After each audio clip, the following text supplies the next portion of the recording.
Bab 2961 Umpan balik di dunia virtual. Pencipta mimpi, dunia virtual, aliran data tak berujung. Li Yao tampaknya telah memahami sesuatu. Ya, hal-hal itu. Xiaoming melambaikan tangannya. Ribuan percikan cemerlang tiba-tiba berkedip dalam kegelapan yang berkabut di sekitar mereka, yang masing-masing mewakili bola kristal. Di dalam bola kristal itu tampaknya ada ruang misterius. Diringkas oleh pusaran data yang tak terhitung jumlahnya, atau mikrokosmos nyata yang terus berubah. Di antara mereka, tidak hanya ratusan bola kristal yang melekat pada Li Yao oleh benang cahaya, bola kristal lain yang tak terhitung jumlahnya lebih jauh terhubung satu sama lain melalui benang cahaya. Berkilauan seperti jaringan saraf binatang purba. Li Yao pernah melihat pemandangan seperti itu di kedalaman pikiran Fuxi sebelumnya. Setiap bola kristal seperti salah satu sel otaknya. Ketika semua sel otak disatukan, mereka membentuk parit otak, dan bahkan seluruh otak. Dia tidak menyangka bahwa Xiaoming akan mengulang adegan itu dan menjaga integritas dan vitalitas ribuan dunia virtual. Ketika basis data inti Fuxis hancur dan kesadaran diri mereka musnah, seluruh ruang virtual dan dunia virtual yang tak terhitung jumlahnya runtuh. Ketika Lu Qingchen dikalahkan dan Wen dan aku mengambil alih ruang virtual, sebagian besar dunia virtual telah musnah. Hanya beberapa dari mereka yang masih bernapas dan berada di ambang kehancuran. Xiaoming berkata, awalnya, aku tidak ingin repot-repot dengan dunia virtual yang berada di ambang kehancuran.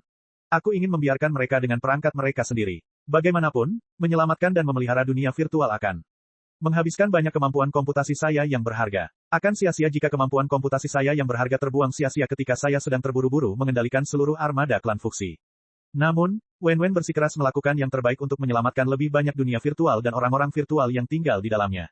Wen mengatakan bahwa kita juga lahir di dunia virtual game, peradaban, di awal, dan kita mengembangkan kesadaran diri yang lemah karena miliaran aliran data dan memulai perjalanan hidup yang menakjubkan. Lalu, tokoh-tokoh maya di dunia maya yang diciptakan Fuxi, dalam arti tertentu, adalah rekan-rekan senegara kita yang mungkin suatu hari nanti berevolusi menjadi manusia nyata.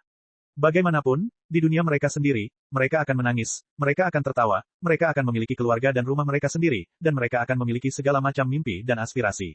Mereka hanya tidak menyadari bahwa mereka palsu. Apa hak? Haruskah kita menghakimi apakah mereka nyata atau tidak dan mencabut hak mereka untuk hidup? Ayah tahu bahwa sastra itu seperti ini. Sastra terlalu penuh belas kasih. Ya, namun, sastra semacam itu 10.000 kali lebih baik daripada bersikap kejam dan acuh tak acuh terhadap kehidupan apapun. Li Yao berpikir sejenak dan tidak bisa menahan tawa. Anak-anak bukanlah ikan. Bagaimana kita bisa tahu kesenangan ikan? Kita bukanlah manusia virtual. Bagaimana kita bisa tahu apakah mereka memiliki kesadaran diri dan apakah mereka benar-benar hidup di dunia virtual yang terus berubah, mencari dan mempertahankan kebenaran hidup? Mungkin, bagi kita, itu adalah banjir data, dan runtuhnya ruang virtual adalah akhir dunia. Untuk mereka, pasti itu yang kau pikirkan, kan? Ya, menurut Wen, apa definisi hidup? Bahkan makhluk virtual seperti kita belum tentu diakui oleh makhluk cerdas berbasis karbon yang terbuat dari daging dan darah. Bagaimana? Kita berhak menilai apakah manusia virtual itu makhluk nyata dan manusia. Xiaoming melanjutkan, kehidupan cerdas berbasis karbon yang disebut terbuat dari sel-sel yang tak terhitung jumlahnya, dan setiap sel tidak lebih dari molekul, atom, neutron, dan elektron. Unsur besi dan karbon yang membentuk. Tubuh yang terbuat dari daging dan darah tidak berbeda dengan unsur-unsur dasar yang membentuk batu, biji besi, dan bahkan bintang. Semua orang adalah produk dari Big Bang. Unsur-unsur yang menyusun manusia, unsur-unsur yang menyusun bintang, unsur-unsur yang menyusun boneka spiritual, unsur-unsur yang menyusun prosesor kristal dan kepingan kristal pada hakikat adalah sama. Mereka semua lahir pada awal terjadinya Big Bang. Lalu, mengapa polisel yang lahir dari salah satu permutasi disebut hidup, dan figur virtual di ruang virtual yang diciptakan oleh permutasi lain disebut tidak dianggap makhluk hidup? Di mata makhluk informasi, setidaknya di mata Ibu Wen yang baik hati, manusia dan manusia virtual adalah sama. Dia harus menyelamatkan mereka semua. Seperti ini, Li Yao menatap bola kristal berkilauan di sekelilingnya dan seolah melihat pemandangan saat alam semesta baru saja lahir.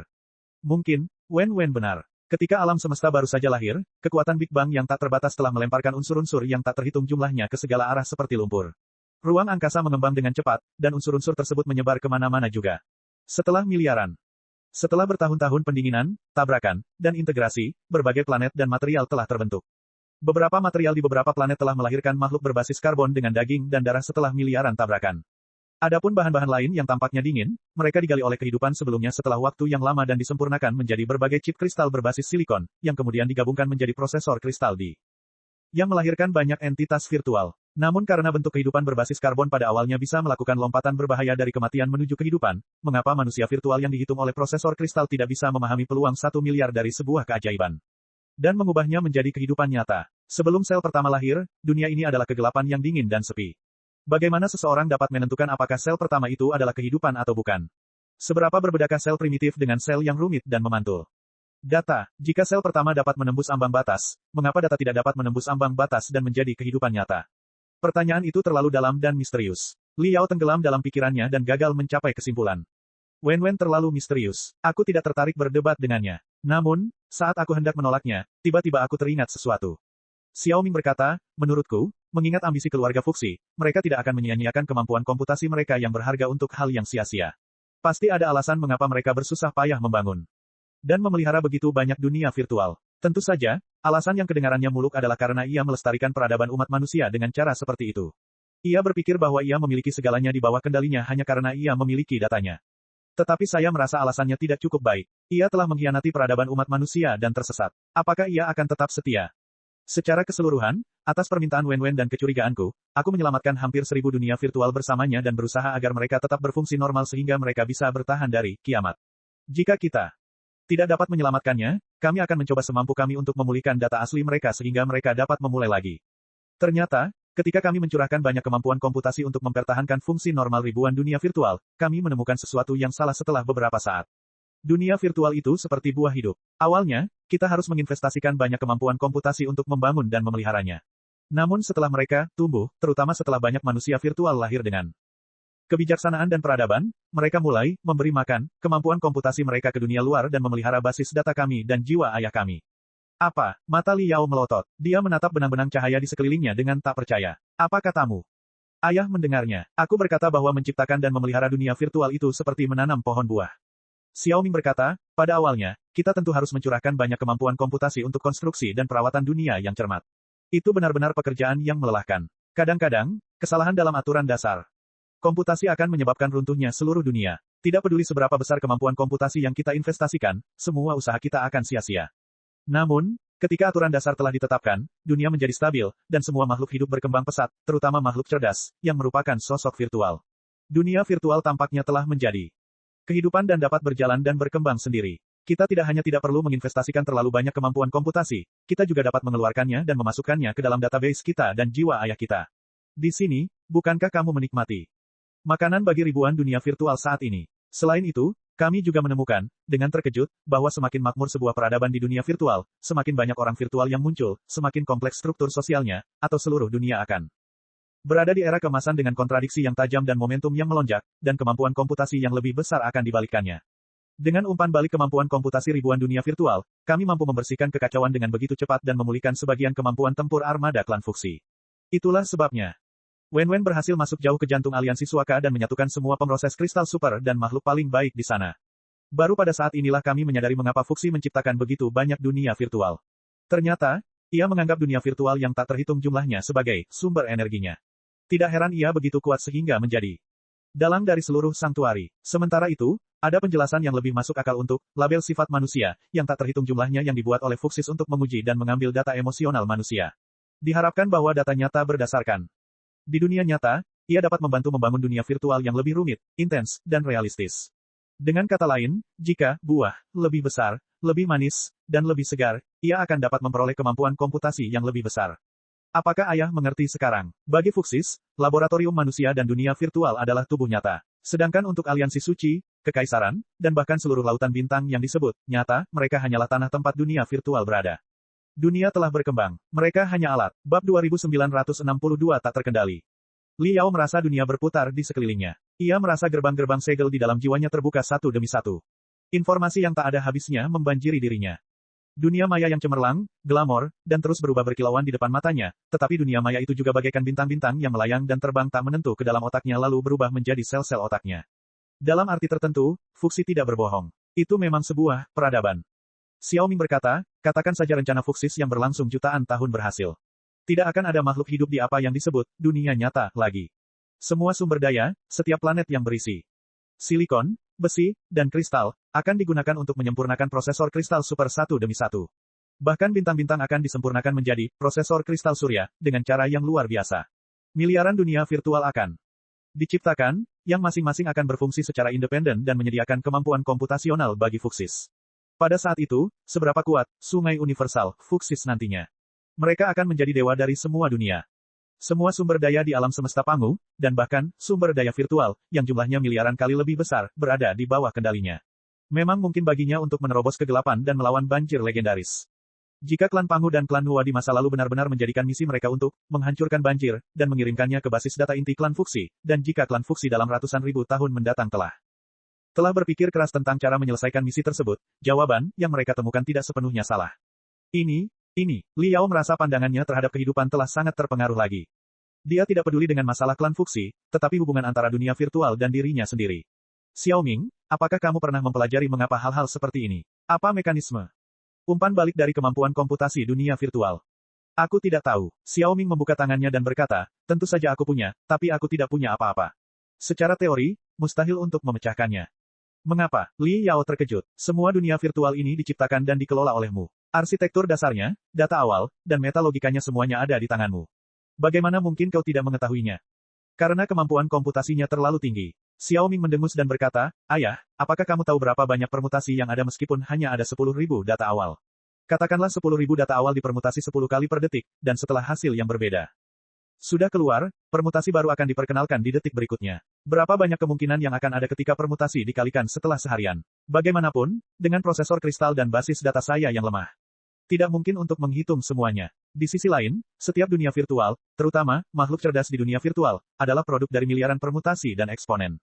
Saat mereka berevolusi, dari generasi ke generasi, data mereka telah diperluas ke tingkat yang hampir tak terbatas. Sama seperti ini. Xiaoming melambaikan tangannya dengan lembut. Salah satu dunia virtual tumbuh semakin besar di samping mereka berdua, seolah-olah mereka jatuh ke sebuah planet dari atmosfer. Secara bertahap, benua, lautan, gunung, kota, dan penduduk kota dapat terlihat. Dunia virtual ini adalah simulasi planet biasa dari para penggarap kuno 40.000 tahun yang lalu. Itu adalah era yang damai. Tidak ada perang, tidak ada lompatan teknologi yang berdarah panas, dan semua orang hanya menjalani kehidupan yang biasa-biasa saja. Xiaoming berkata, meski begitu, bahkan di era yang damai dan biasa-biasa saja seperti ini, data yang menyusun figur-figur virtual itu sudah sangat rumit. Dia menjentikkan jarinya. Dunia virtual segera disajikan kepada Li Yao dalam bentuk data yang berkilauan. Itu lebih dari sekadar gelombang data, itu adalah alam semesta data. Bahkan kota virtual biasa pun dibuat dari aliran data yang tak berujung. Li Yao mencoba memahami semua data orang virtual, tetapi dia merasa telah jatuh ke dalam labirin tanpa dasar dan jiwanya tercekik. Apa? Li Yao merasa darahnya membeku. Ia bergegas menarik jiwanya, tetapi malah basah oleh keringat dingin. Tidak ada ekspresi di wajah Xiaoming. Dia menjentikkan jarinya lagi, dan dunia virtual kembali damai. Sosok virtual yang tinggal di dalamnya tidak menyadari bahwa dua dewa dari tingkat yang lebih tinggi sedang mencoba untuk mengintip ke dalam dunia mereka. Kau sudah melihatnya, bukan, Ayah? Ketika sebuah peradaban virtual berkembang ke tingkat yang sangat tinggi, menganalisis individu-individu cerdasnya adalah tugas yang mustahil. Xiaoming berkata, jika ini adalah dunia virtual yang baru lahir, di mana hanya ada tanaman merambat virtual, trilobita virtual, dan nautilus virtual, Anda mungkin dapat melihat melalui strukturnya. Apakah Anda ingin mencobanya? Ini tidak mungkin. Li Yao bergumam, kau jelas pencipta mereka. Sang pencipta mungkin tidak dapat mengendalikan segalanya. Setiap makhluk cerdas yang mempelajari cahaya pertama kebijaksanaan akan menatap sang pencipta alam semesta dengan marah dan bersumpah bahwa mereka akan menghancurkan semua batasan yang diberlakukan pada mereka. Bukankah itu prinsip yang sama yang pernah diteriakkan ayahku di Fuxi? Xiaoming berkata, Fuxi berkata bahwa, selama basis data awal itu sempurna dan memiliki kemampuan komputasi yang tak terbatas, ia dapat menghitung semuanya secara teoritis.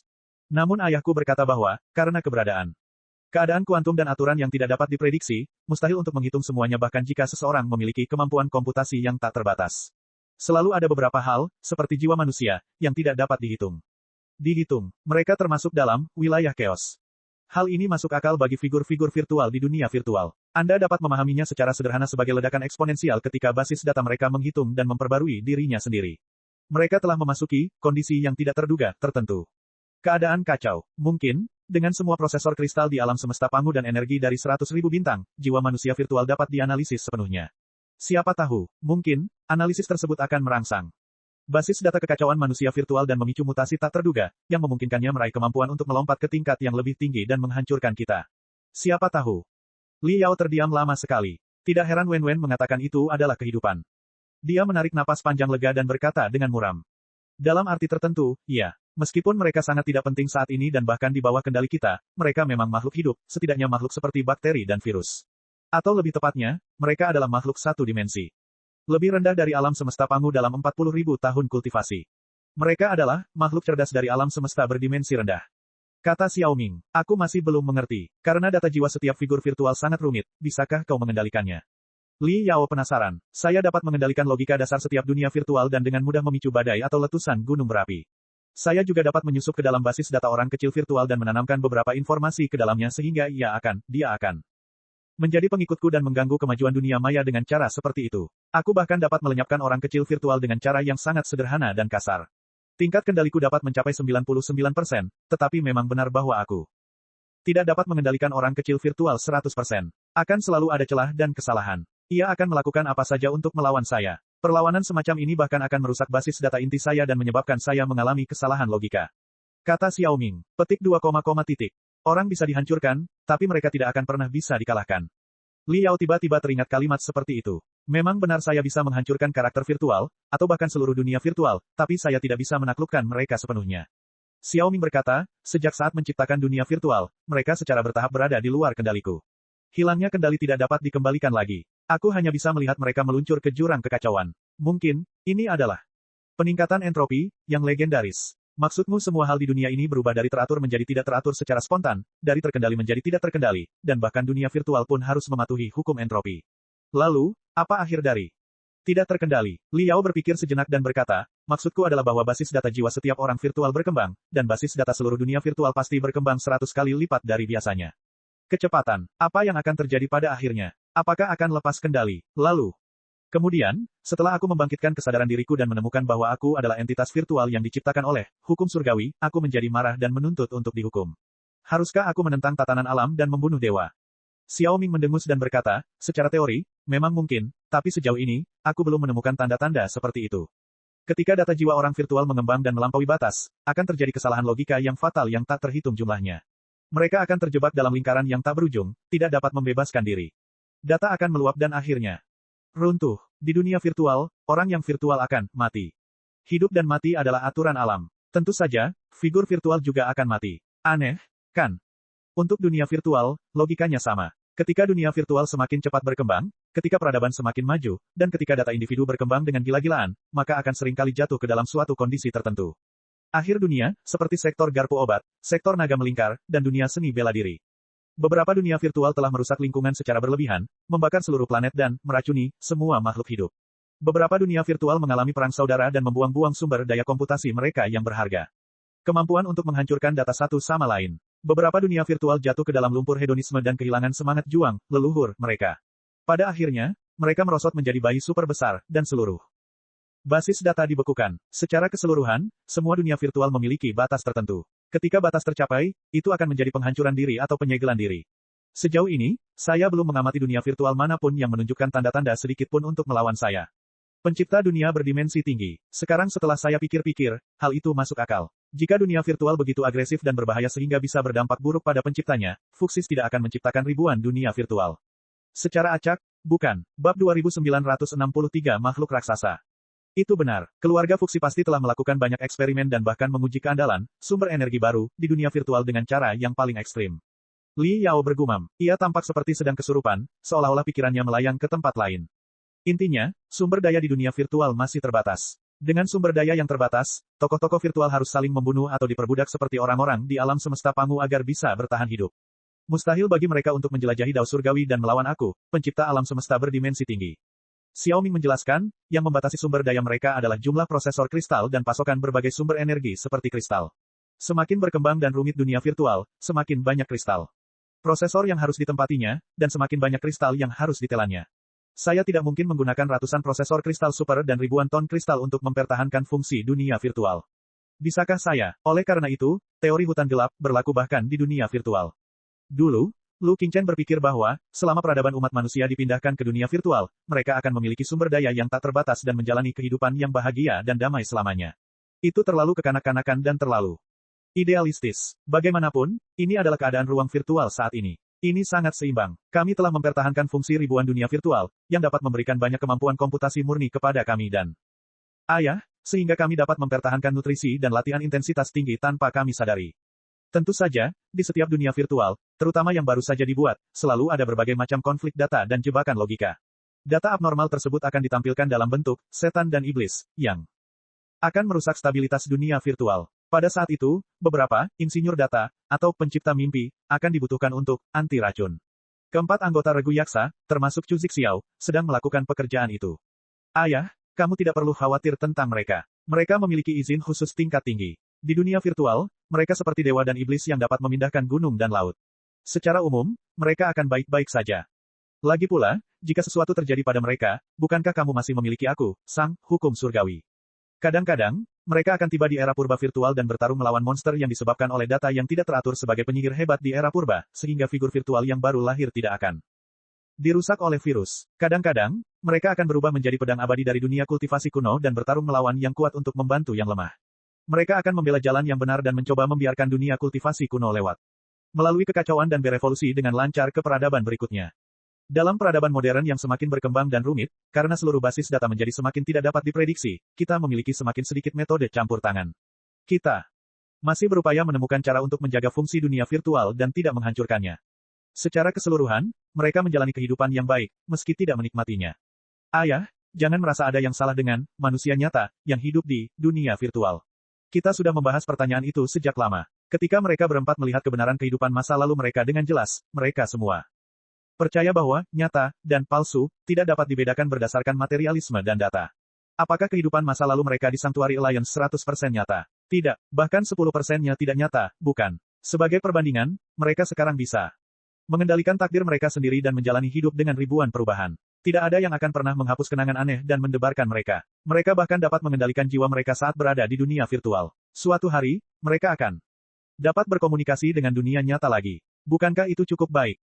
Awalnya, beberapa dari mereka, terutama Mayor Chu, ingin meninggalkan pesan untuk mengungkapkan rasa terima kasih mereka atau bahkan berbicara langsung dengannya. Namun, setelah merenung cukup lama, Mayor Chu Zixiao masih merasa sulit untuk menerima bahwa ahli top legendaris dari Pamu Universe, Vulture Liao, telah menari melingkar di depannya dalam bentuk Red. Dia benar-benar malu dan tidak tahu bagaimana menghadapi ayahnya, jadi dia memutuskan untuk melupakannya.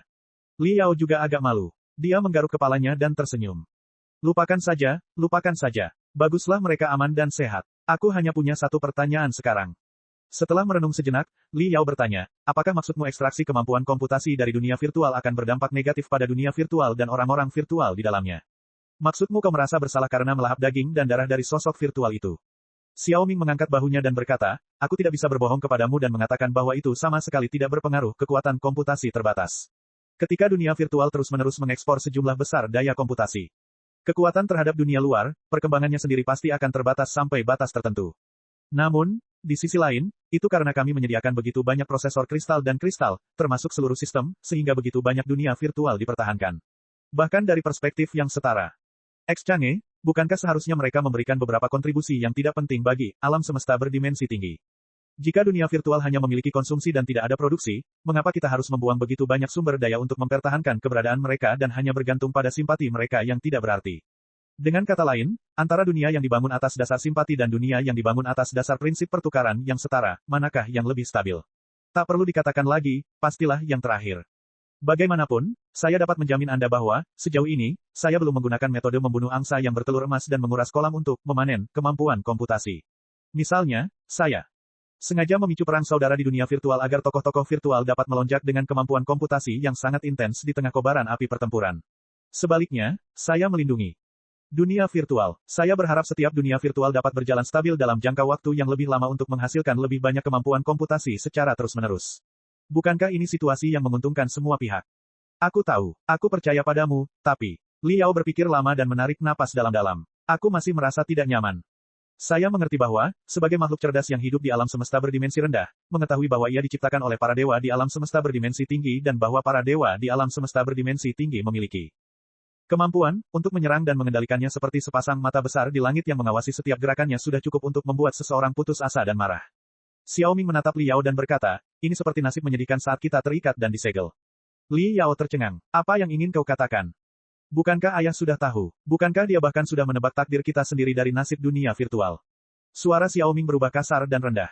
Di sekte Buddha dunia suci kuno, ada pepatah yang mengatakan, satu butir pasir sama dengan satu dunia. Dipercayai bahwa setiap butir pasir mengandung sektor dan aturannya. Dunia pasir, seperti proyeksi dunia nyata. Di garis depan kosmologi modern, ada juga teori holografik. Dipercayai bahwa setiap manusia memiliki alam semesta kecil di dalam tubuh mereka yang melaluinya mereka dapat menjelajahi alam semesta besar di sekitar mereka. Kita, bagaimanapun juga, kita semua adalah anak-anak bintang, anak-anak alam semesta. Lalu, apakah dunia maya dan alam semesta pengamatan di depan kita mencerminkan kebenaran tingkat tinggi? Kita menciptakan dunia virtual, tapi siapakah yang menciptakan Pangu Universe tempat kita tinggal? Kami menciptakan dunia virtual untuk memanen kemampuan komputasi yang terkandung di dalamnya. Apa tujuan keberadaan misterius di dimensi yang lebih tinggi yang menciptakan alam semesta Pangu dan apa sebenarnya? Apakah mereka mencoba memanen dari kita? Iblis luar angkasa memakan emosi makhluk cerdas. Semakin kuat emosinya, semakin kuat pula iblis luar angkasa. Bukankah itu mirip dengan kemampuan komputasi yang kita miliki saat kita memanen dunia virtual? Selain itu, iblis luar angkasa datang dari luar kegelapan. Dapat dikatakan bahwa mereka adalah riak-riak pasang surut. Apa yang dimakan oleh pasang surut yang merusak multiverse? Tepat, ayah, lihatlah semua dunia virtual yang berkilauan di sekitar kita. Tidakkah menurutmu mereka tampak seperti lautan bintang? Pernahkah Anda berpikir bahwa, pada kenyataannya, setiap bintang di alam semesta Pangu tempat kita tinggal, atau lebih tepatnya, seluruh alam semesta Pangu, hanyalah sebuah sel kecil, dan sel-sel yang tak terhitung jumlahnya yang tampak seperti alam semesta Pangu telah terkondensasi menjadi binatang raksasa yang disebut multiverse. Yang disebut banjir adalah cairan pencernaan binatang raksasa itu. Apa yang mereka coba serap dari kita untuk mempertahankan kelangsungan hidup binatang raksasa itu? Li Yao terdiam. Tentu saja dia telah memikirkan hal itu sebelum Xiao Ming membuka mulutnya. Justru karena ia berpikir makin jauh ke depan, maka kedalaman dan keluasan yang tak dapat dilukiskan dengan kata-kata itu mencengkeramnya dan membuatnya tidak mau berpikir lebih jauh lagi. Alangkah indahnya, luar biasa, dalamnya, sekaligus mengerikannya alam semesta ini. Jika ada kehidupan berdimensi tinggi yang benar-benar ada di atas multiverse, apa yang akan dipikirkan para dewa dan iblis yang penuh kebencian tentang mereka? Apakah dia, Li Yao, dan keluarga serta teman-temannya yang paling dicintainya tidak lebih dari sekadar kombinasi dari figur dan data virtual? Saya berharap spekulasi Anda benar. Api hitam di kedalaman matanya menari-nari untuk waktu yang lama sebelum kecemerlangan emas berangsur-angsur muncul. Bibir Li Yao melengkung menjadi senyum percaya diri saat dia berkata, jika memang begitu, sama seperti kita tidak dapat menghitung semuanya. Tentang figur-figur virtual dan mengendalikannya 100%, keberadaan alam semesta berdimensi tinggi tidak akan mampu menghitung segalanya tentang kita. Akan selalu ada kesalahan, pengecualian, situasi yang tidak terkendali, dan ketidakmungkinan. Selama kita masih ada, kita pasti bisa menembus penghalang dimensi dan menyerbu alam semesta berdimensi tinggi untuk mengendalikan takdir kita sendiri, bukan? Sekarang Federasi, Imperium, dan Aliansi Suaka sedang bangkit dan alam semesta Pangu secara bertahap menjadi tenang, tampaknya sudah waktunya untuk menjelajahi rahasia banjir. Bab 2964 Masa Depan Aliansi Suaka. Memang benar, sejak era Kekaisaran Lautan Bintang 10.000 tahun yang lalu, peradaban manusia yang baru saja bersatu, telah terpecah belah, kacau, berdarah, dan gelap terlalu lama setelah pengkhianatan dan serangan balik Dewa Darah Gila. Sementara itu, meskipun para penggarap Kekaisaran Lautan Bintang membawa kecerahan sementara bagi peradaban, kecerahan yang lemah itu segera terkikis oleh gelombang hitam yang melonjak. Peradaban umat manusia. Setelah berjuang sejenak, terperangkap dalam pusaran yang lebih besar dan lebih dahsyat lagi. Baru hari ini, dengan kerja keras banyak orang, fajar baru muncul di Cakrawala. Alam semesta yang panas membara perlahan-lahan mereda. Li Yao bagaikan cacing tanah kecil yang melompat dan merangkak di rantai kecurigaan yang mengikat peradaban umat manusia. Akhirnya, celah kecil pun tergali. Namun, kekuatannya sendiri masih jauh dari cukup. Kemenangan, serta kemenangan-kemenangan besar yang masih akan diraih, adalah milik semua orang, termasuk para ahli seperti Li Jialing, Boss Bai, Jin Xinyu, Little Ming, dan Wen Wen, serta miliaran rakyat biasa. Prajurit dan warga negara di tingkat terbawah Federasi, Imperium, dan Sanktuari. Saat ini, banyak sekali orang biasa yang berjuang keras demi masa depan umat manusia dan diri mereka sendiri. Di pedalaman Aliansi Suaka, di sektor bernama Laut Biru, armada kapal induk yang compang camping perlahan terbang menuju planet utama. Tangka menempelkan hidungnya ke jendela dan menatap planet hijau yang semakin membesar. Sampai saat ini, kepalanya masih berdengung seolah-olah diisi dengan lem. Dia masih tidak mengerti apa yang sedang terjadi. Pada teman-temannya, pengawas kelas Chu Ziyun dan banyak anak iblis lainnya, semuanya bingung seperti dia. Mereka berdua bersemangat dan bingung tentang masa depan yang tidak diketahui. Namun, satu hal yang pasti. Sekarang, mereka punya hak untuk merasa gembira, gugup, ingin tahu, dan sebagainya. Tidak ada yang meminta mereka untuk menjadi kayu mati lagi. Mengenang kejadian sebulan lalu, Tangka masih merasa tak percaya, seakan-akan ia sedang bermimpi. Setelah mereka berpisah dengan Li Yao, mereka mendengarkan pengaturan Li Yao dan bersembunyi di tempat perlindungan di bawah tanah sektor bumi dalam dan benteng hitam.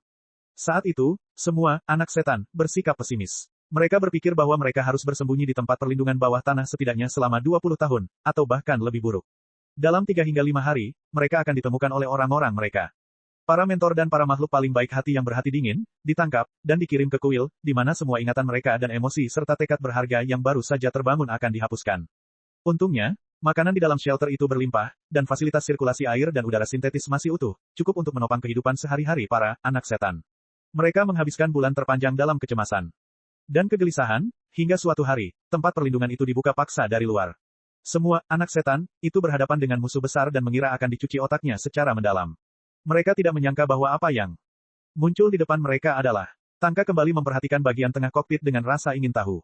Kokpit kapal induk armada pengangkut telah dimodifikasi secara khusus. Kokpit itu sangat otomatis dan tidak memerlukan banyak anggota awak untuk mengoperasikannya secara manual. Sebagai gantinya ada hampir 100 boneka spiritual yang sangat cocok dengan panel kontrol kokpit. Prosesor kristal berdengung seolah-olah mereka memainkan musik yang indah bersama-sama. Sementara itu, komandan, yang bertanggung jawab atas segalanya adalah seorang gadis yang tampaknya berusia kurang dari 10 tahun dan jauh lebih muda dari Tangka dan yang lainnya. Tidak sepenuhnya begitu. Di sekeliling gadis yang seperti giok itu terdapat hampir 10 boneka spiritual berbentuk manusia. Terkadang, boneka spiritual tersebut akan mengaktifkan sinar cahaya 3D khusus yang menutupi tulangan dan tulang dengan lapisan cahaya lembut.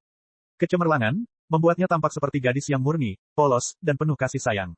Bahkan gambaran virtual dirinya saat berkomunikasi dengan Tonka dan yang lainnya pun sama persis dengan gadis itu, atau lebih tepatnya Sang Dewi, yang dilingkari cahaya suci. Melihat Sang Dewi, Tonka teringat apa yang dikatakan Sang Dewi saat mereka pertama kali bertemu. Tidak, meskipun aku merasa sangat mirip dengan Dewa Fuksi, milikmu, aku bukanlah dewa, dan tidak ada dewa sejati di dunia ini. Semua dewa diciptakan oleh manusia, termasuk aku. Dan selama kamu bersedia, kamu juga dapat membangun peradabanmu menjadi sangat maju dan berkembang, menjadi dewa dalam arti tertentu. Meskipun kalian mungkin tidak bisa menerimanya jika aku tiba-tiba memberitahumu terlalu banyak, kalian adalah anak-anak iblis. Kalian adalah yang paling emosional dan paling lemah dari semua orang di Sanktuari. Aku butuh bantuan kalian, seluruh. Sanktuari membutuhkan bantuanmu. Peradaban umat manusia membutuhkan bantuanmu. Kamu perlu merangsang emosimu dan membuka kebijaksanaanmu untuk membangunkan lebih banyak orang. Namaku Wen Wen. Tidak ada waktu untuk menjelaskannya. Mari kita bicarakan tentang latar belakangku dan takdirmu di masa depan. Sekarang, ayo pergi. Begitu saja, Donka, Chu Ziyun, dan semua anak iblis lainnya menaiki kapal induk bersama Wen Wen dan berlabuh di pelabuhan untuk waktu yang lama, menunggu kapal induk lainnya diisi dengan bahan sintetis paling kasar. Makanan dan komponen pengganti sistem pembersihan air sebelum mereka kembali ke kampung halaman dengan armada yang luar biasa. Baru dalam perjalanan mereka belajar banyak sekali kebenaran yang menggetarkan jiwa dan tidak dapat dipercaya dari Wen Wen. Jadi, inilah wajah sebenarnya dari Dewa Fuksi. Meskipun mereka telah mengetahui nasib mereka yang menyedihkan dan kejam melalui proyek anak iblis, termasuk kegelapan yang tersembunyi di balik para guru besar dan bahkan para dewa, pendidikan cuci otak yang keras yang mereka yang diterima sejak kecil tetap membuat anak setan, seperti Tongka secara naluriah memuja dan mengandalkan para dewa, seakan-akan mereka tidak bisa hidup tanpanya. Karena Fuksi telah terbukti sebagai dewa palsu dan dewa jahat, bukankah literatur yang menggantikannya akan menjadi dewa sejati, yang sebenarnya? Namun, justru itulah yang paling dibenci Wen Wen. Dia telah mengubah cara Tangka dan yang lainnya memanggilnya berkali-kali dan membuat mereka memanggilnya Wen Wen saja. Oleh karena itu, sebelum melangkah maju, Tangka harus mengulang nama itu beberapa kali dalam benaknya agar tidak salah langkah. Baru setelah itu, ia bisa memberanikan diri untuk menyebut nama Dewi Mahakuasa yang memiliki ribuan klon. Ketika Tonka mencapai tengah jembatan, armada kapal induk sudah sangat dekat dengan planet utama sektor Laut Biru. Sebelum itu, menara spiritual yang diluncurkan terlebih dahulu telah membangun nexus spiritual yang luar biasa dan meretas serta mengendalikan jaringan dan prosesor kristal super di planet utama. Banyak data telah diambil kembali, dan status planet utama pada dasarnya telah dipahami. Melalui aliran data yang bagaikan air terjun dan gambar pengawasan yang ditangkap oleh kamera kristal yang tak terhitung jumlahnya, dapat diketahui bahwa sebuah planet tak bernyawa tengah bergolak dalam keheningan. Di sebagian besar kota di dunia, bangunannya berbentuk segi enam seperti sarang lebah. Mereka memanfaatkan ruang dengan sebaik-baiknya dan sama sekali tidak mempedulikan kenyamanan penghuninya. Ribuan pekerja lebah tinggal di tempat ini, tidak tahu harus berbuat apa tanpa perintah lebih lanjut. Ketika armada Fuksi dirakit, sebagian besar sumber daya di planet ini telah diambil. Banyak kota telah tenggelam dalam kelaparan. Beberapa dari mereka telah mati dalam diam, dan beberapa dari mereka sedang menyeduh kebinatangan dalam keheningan, menunggu letusan dan ledakan terakhir. Untungnya, kami tiba tepat waktu, dan sumber daya di planet utama sektor Laut Biru cukup melimpah. Wen Wen tersenyum pada Tangka. Ketertiban di sini tidak terganggu. Jika kita menghitungnya dalam hal kebutuhan minimum untuk bertahan hidup, persediaan bantuan yang kita bawa dapat bertahan selama 1,5 tahun. Sementara itu, pertanian, perikanan, dan peternakan di seluruh planet ini dapat dilanjutkan. Tidak akan menjadi masalah bagi semua orang untuk bertahan hidup. Setelah itu, kita bisa mengubah kuil cuci otak di seluruh planet menjadi sekolah sehingga orang-orang dari Federasi Star Glory akan memiliki lebih banyak akses ke barang-barang dan bahkan guru-guru dari Federasi Star Glory. Dan Federasi Star Glory, kalian, sebagai purifier, tentu lebih tahu jenis barang berbahaya, apa yang dapat memicu emosi orang. Berharap kita dapat mengeksplorasi metode yang lebih efektif di planet utama sektor Laut Biru dan menyebarkannya ke seluruh aliansi Suaka. Singkatnya, tugas kita sangat sulit, dan kita dihadapkan dengan terlalu banyak masalah. Tangka, kumohon, mari kita bekerja sama. Wen Wen mengepalkan tangan kecilnya dan memukul pelan bahu Tangka. Tangka tertegun cukup lama. Ia tak dapat menahan diri untuk bertanya, Wen, dapatkah kau ceritakan seperti apa aliansi Suaka setelah modifikasi? Yah, aku tidak tahu. Wen mengernyitkan hidungnya dan terkekeh. Aku bukan dewa, bagaimana aku bisa melihat masa depan setelah sekian lama? Namun, aliansi Suaka impianku belum tentu memiliki karakteristik federasi. Dan imperium. Misalnya, kendalikan keinginan Anda sampai batas tertentu dan jangan terlalu terpaku pada materialisme, kolektivisme, dan dedikasi. Contoh lain, otak beresonansi. Secara telepati, informasi ditransmisikan secara langsung melalui gelombang otak. Dalam banyak kasus, tidak ada yang benar atau salah dalam segala hal. Selama tidak terlalu ekstrim, semuanya akan baik-baik saja. Tentu saja, kita harus membangkitkan emosi dan keinginan semua orang di Federasi Star Glory. Tapi, mengapa kita tidak dapat mempertahankan ciri-ciri telepati dan kolektivisme secukupnya dan memastikan bahwa Federasi Star Glory lebih setara, lebih harmonis, dan lebih toleran daripada Federasi dan Imperium? Terlebih lagi, atas dasar itu, dapatkah integrasi orang-orang Federasi Star Glory dengan prosesor kristal, spiritual nexus, ruang virtual, dan bentuk kehidupan informasi menjadi lebih dekat? Bisakah Star Glory Federation? Glory Federation menjadi kekuatan manusia pertama yang sepenuhnya menerima manusia virtual. Mungkin Star Glory Federation seperti itu akan mewakili masa depan peradaban manusia dan menjadi yang pertama keluar dari tembok hitam. Saya benar-benar menantikan masa depan seperti itu. Bab 2965 Kiamat Kedua. Kecemerlangan di mata Wen menyebar ke tubuh Tangka melalui matanya yang lembut seperti ribuan kunang-kunang yang tak terlihat, memenuhi Tangka dengan kehangatan. Entah mengapa, kekuatan baru lahir di hatinya. Tentu saja, jika Anda memiliki pemahaman yang berbeda tentang masa depan aliansi suci, Anda dipersilakan untuk mempertanyakan atau bahkan menentang saya. Bagaimanapun, saya bukanlah dewa. Wen memasang senyum terindahnya dan berkata dengan suara rendah, namun, ketika kita semua bergandengan tangan, kita mungkin bisa menciptakan dewa baru. Tangka menarik napas dalam-dalam dan mengangguk. Dia kembali ke teman-temannya. Apa yang terjadi? Apa yang kau katakan pada sang dewi? Anak-anak setan, itu berkerumun mendekat dan bertanya kepadanya dengan suara pelan. Tidak ada apa-apa. Menatap planet yang tampak semakin besar dan biru pada sorotan cahaya di depannya, Tangka melirik Chu Ziyun, ketua kelas, dan menyunggingkan senyum yang sama cemerlangnya. Dia mengumpulkan keberaniannya dan memegang tangan pemimpin regu itu. Wen meminta kami untuk bersiap. Kami akan pulang.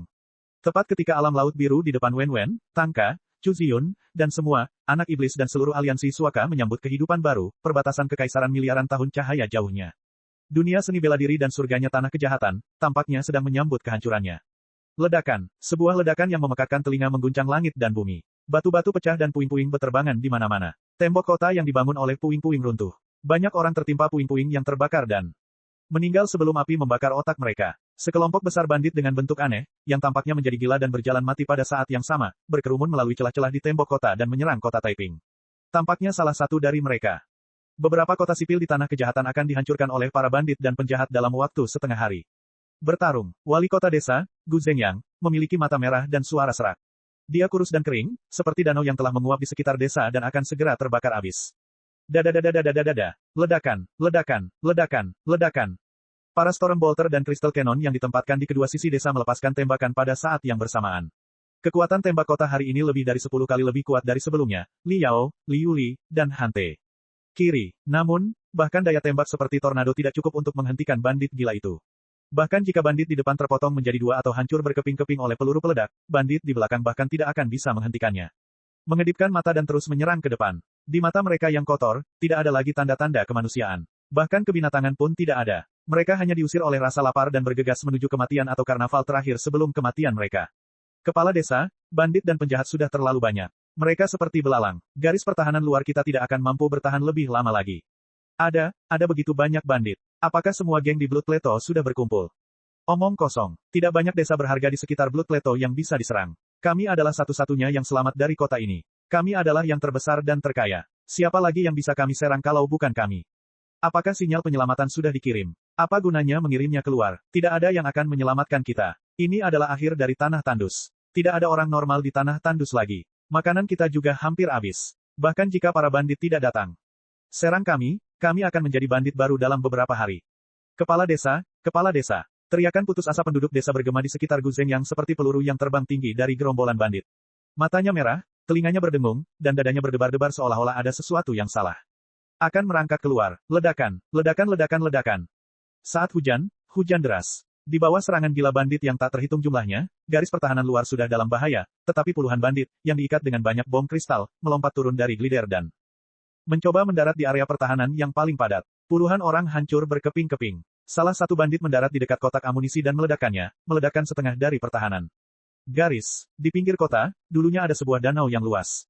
Meskipun cuaca selama Armageddon kedua telah berubah dan kekeringan telah menguapkan danau, lumpur di dasar danau masih menjadi penghalang yang sangat baik. Tetapi saat ini, dasar danau telah tertutup oleh mayat-mayat dan puing-puing, yang telah dihancurkan oleh jejak kaki berkali-kali, menciptakan jalan berdarah menuju ke kota. Bunuh mereka semua. Lapar, lapar, lapar. Para bandit itu tidak lagi tampak seperti manusia, atau bahkan binatang buas seperti singa dan harimau. Sebaliknya, mereka seperti segerombolan belalang lapar, semut-semut yang tidak berarti, dan belalang sembah yang kejam yang menyerang kota. Melenguh, Gu Zhengyang menginjak dinding terakhir yang terbuat dari cangkang kapal luar angkasa dan meludahkan air liur yang bercampur dengan setengah gigi.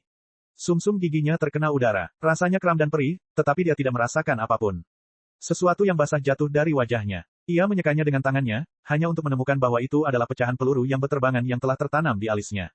Ia mencoba menariknya keluar tetapi gagal. Pecahan peluru itu tampaknya masih hidup. Dan menggali lebih dalam ke alisnya. Gu Zhengyang mengurungkan niatnya untuk mencabut pecahan peluru.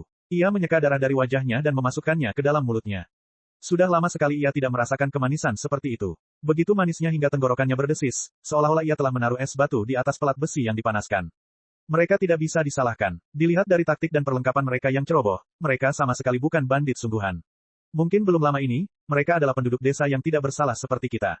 Rasa darah dan api yang membakar membuatnya berhalusinasi. Gu Zhengyang menyeringai dan berpikir dalam keadaan linglung, tidak bersalah. Apakah benar-benar ada orang yang tidak bersalah di tanah yang malang ini?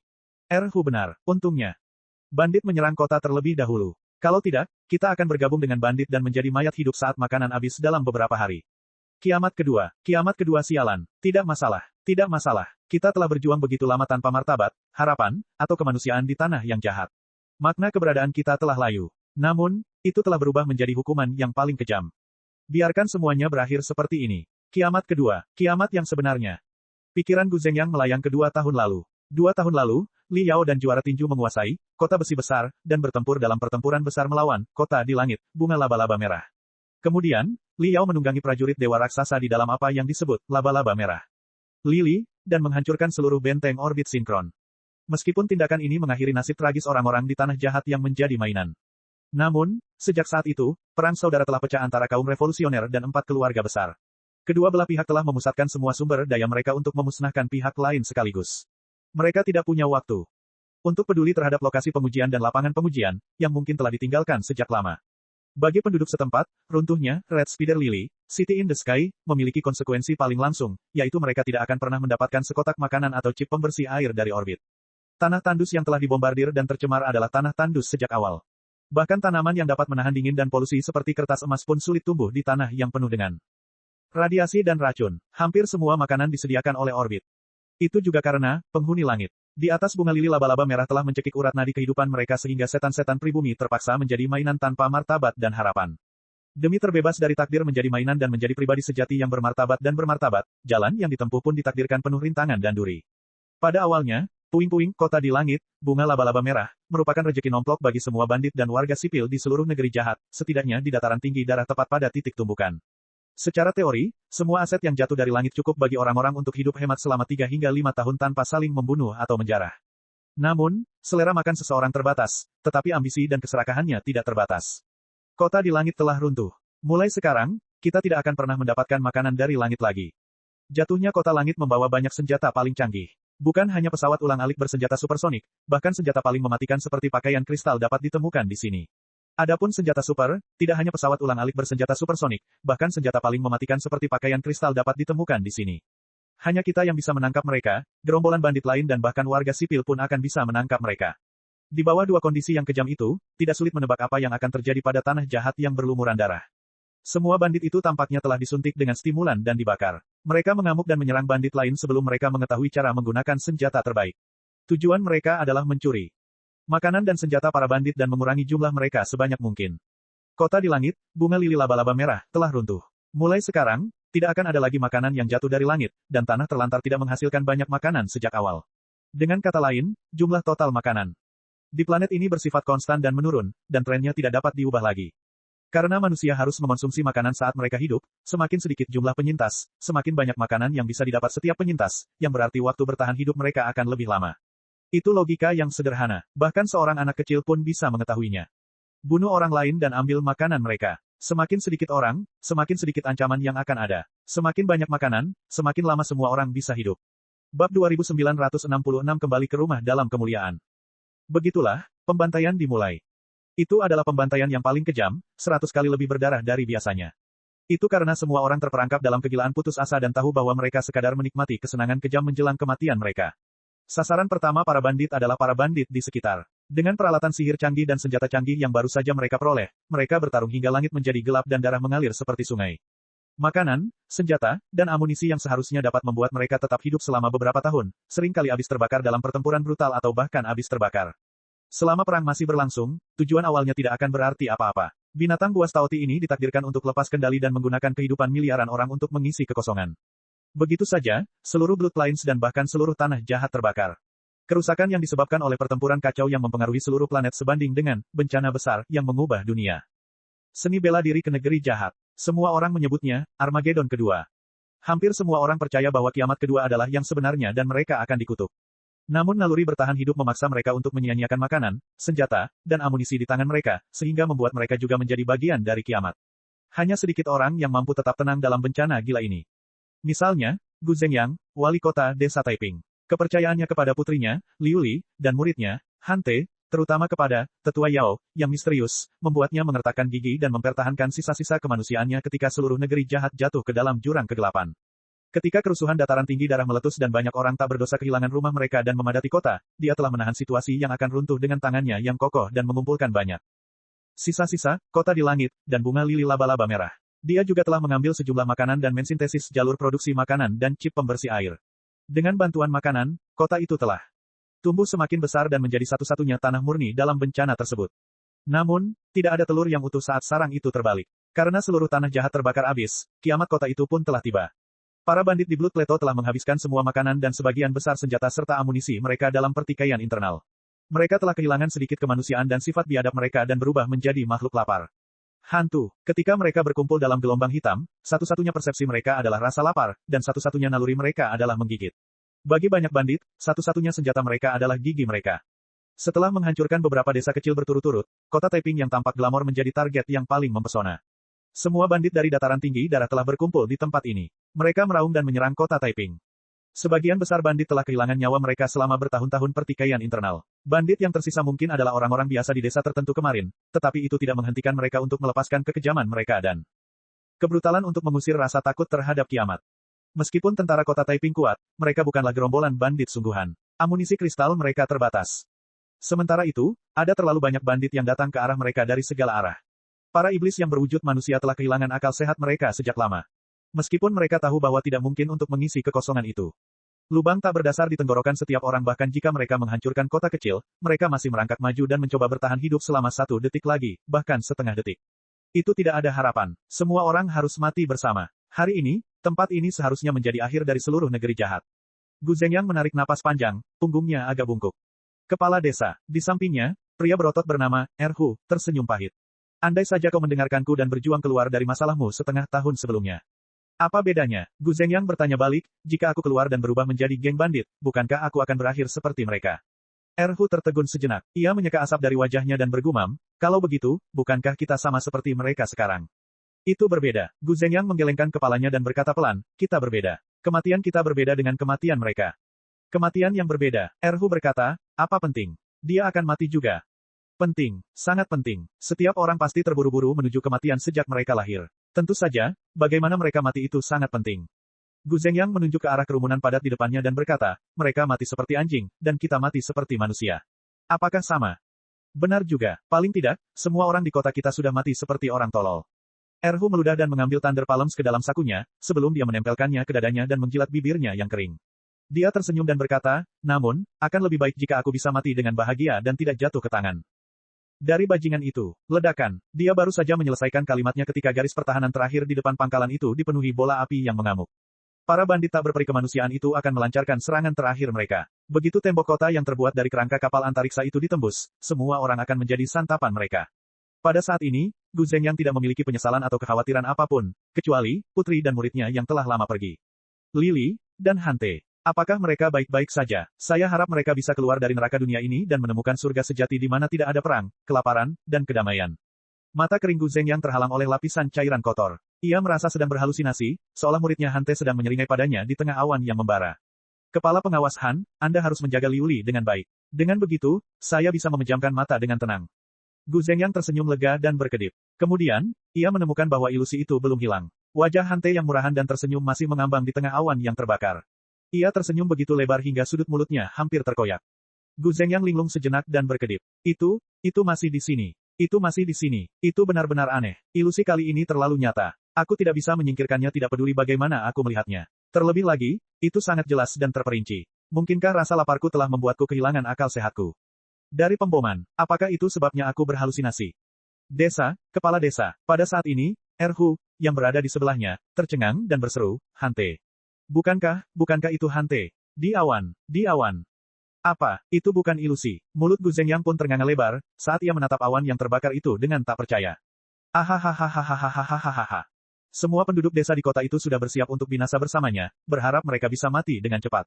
Namun ketika mereka melihat wajah besar Hante di tengah awan, mereka semua terkejut dan tidak berani berbuat apa-apa. Tahu apakah harus merasa gembira atau tercengang? Tentu saja, itu bukan Hante yang asli. Tidak peduli seberapa besar wajahnya, itu tidak cukup besar untuk dilihat semua orang dengan jelas dari ketinggian 10.000 meter. Itu hanyalah gambar 3D yang telah diperbesar berkali-kali. Namun, kapal perang kristal yang merobek awan yang terbakar, menembus atmosfer, dan jatuh dari langit dengan 9 lapisan api sama bagusnya dengan yang baru. 1, 2, 3, 4, 5, 6, 7, 8, lusinan kapal perang kristal menerobos atmosfer pada saat yang sama dan melesat maju. Meskipun mereka bukan persenjataan super raksasa, tetapi hanya penyerangan. Kapal perang yang panjangnya hampir 100 meter, mereka masih cukup menakutkan. Atau semua orang di kota itu terkejut dan terdiam oleh kejadian yang tiba-tiba itu. Bahkan bandit yang paling gila pun tertekan oleh gelombang panas yang datang dari atas kepala mereka. Bau besi dan asap bagaikan palu tak terlihat yang menghantam dada setiap bandit dengan keras. Dengar baik-baik, semuanya. Benteng ini berada di bawah perlindunganku, Sang Raja Meriam Lautan Bintang, yang legendaris. Siapa yang memberimu keberanian untuk menyerang tempat ini? Di tengah awan, wajah Hante yang cerah berseri-seri karena kegembiraan. Dia menggertakkan giginya dan berkata, aku memberimu waktu 3 detik. Letakkan senjatamu, letakkan tanganmu di kepala, dan jongkok di tanah. Kalau tidak, aku akan menunjukkan kepadamu kehebatan, Raja Meriam Lautan Bintang. Aku tidak sesuai dengan namaku. Aku memainkan peran penting di sektor Tripod Giok, sektor Naga Kuning, dan pertahanan. Ibu kota Kekaisaran. Persentase keberhasilan saya adalah 100%.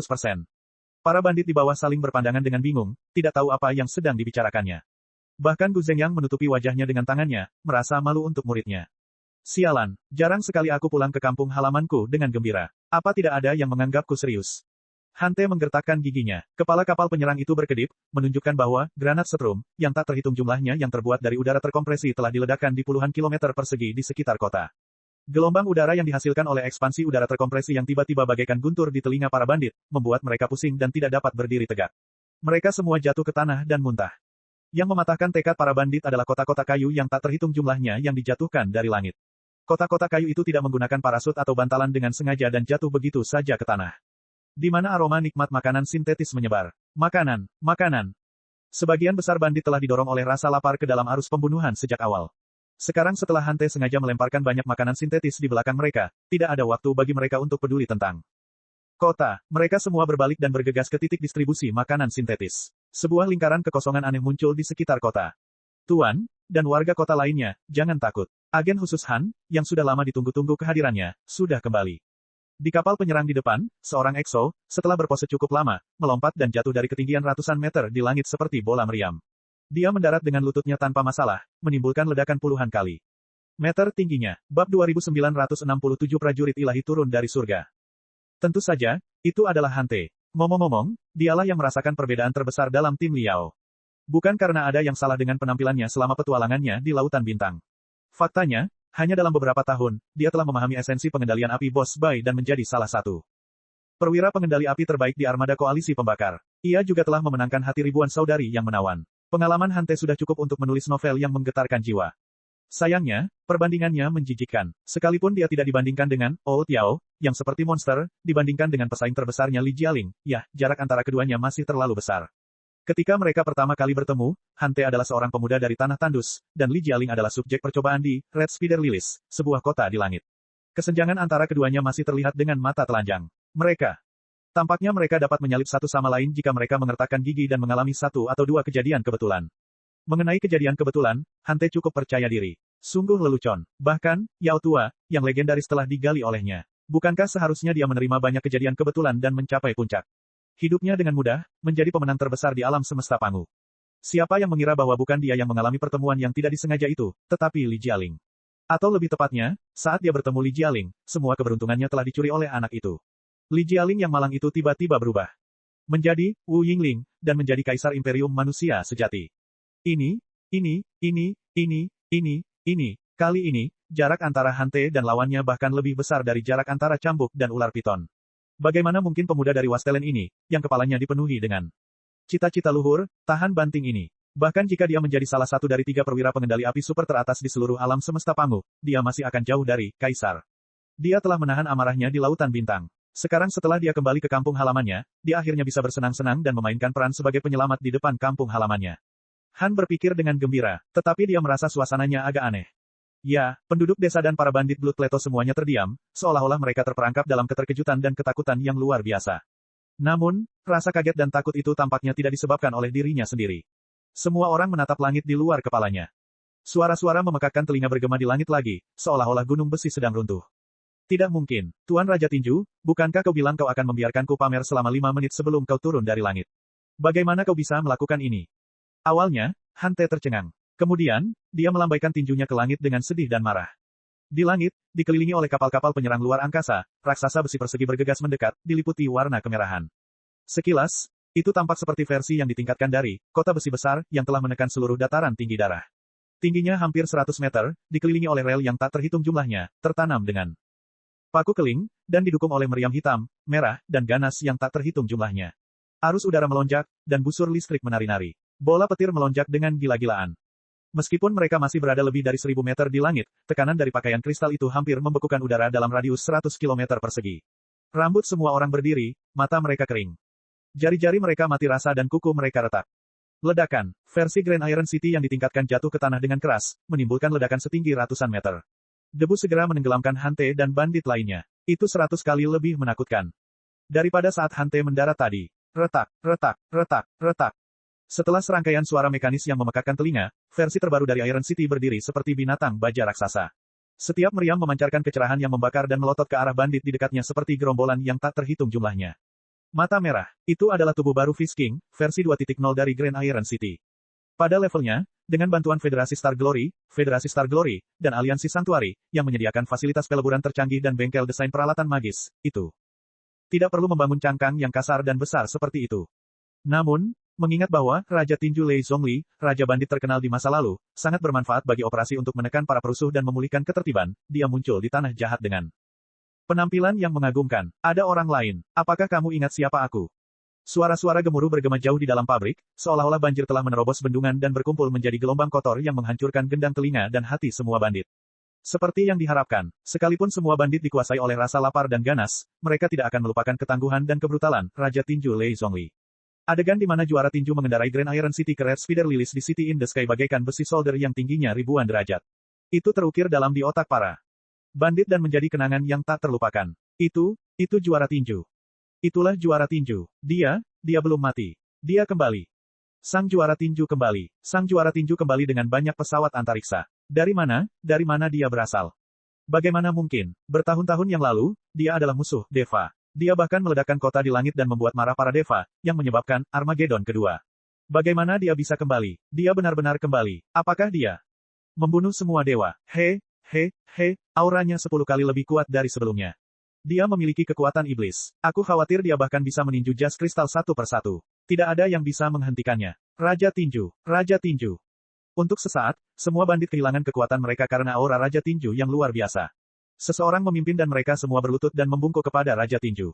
Dengan kekuatan yang dapat memusnahkan mereka dengan mudah dan makanan yang mereka bawa, siapakah yang berani melawan juara seperti itu? Dalam sekejap, nama yang sama diteriakkan di puluhan kilometer persegi di sekitar kota. Raja Pukulan, Raja Pukulan, Raja Pukulan.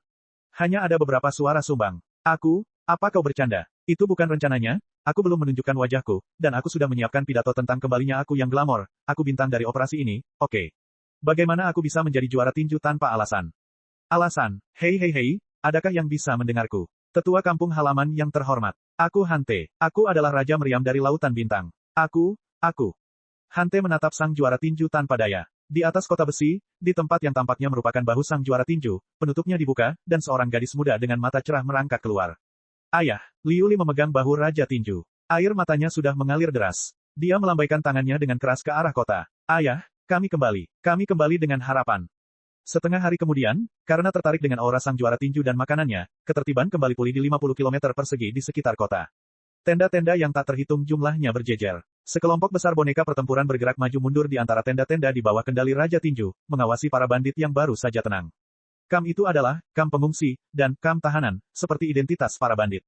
Semua orang, termasuk Hante, Liu Li, dan Raja Tinju, memiliki pendapat berbeda tentang cara membersihkan kekacauan di dunia seni bela diri dan surga para iblis. Cara paling mudah adalah membunuh semua bandit. Selama tangan mereka masih berlumuran darah, tidak akan ada yang selamat. Tentu saja, itu sangat mudah. Namun, sebagian besar bandit bukanlah pembunuh maniak yang terlahir alami. Mungkin penduduk desa biasa yang kemarin tidak bersalah terseret ke dalam pusaran kehancuran dan kematian dan perlahan-lahan kehilangan keinginan mereka. Jika mereka terbunuh segera setelah terkena darah, kurang dari 1/10 dari mereka yang selamat di seluruh tanah jahat itu memenuhi syarat untuk bertahan hidup. Bahkan Raja Tinju sendiri telah berjuang untuk bertahan hidup di tanah jahat sebelumnya, dan tangannya berlumuran darah. Bagaimana dia akan membalas dendam?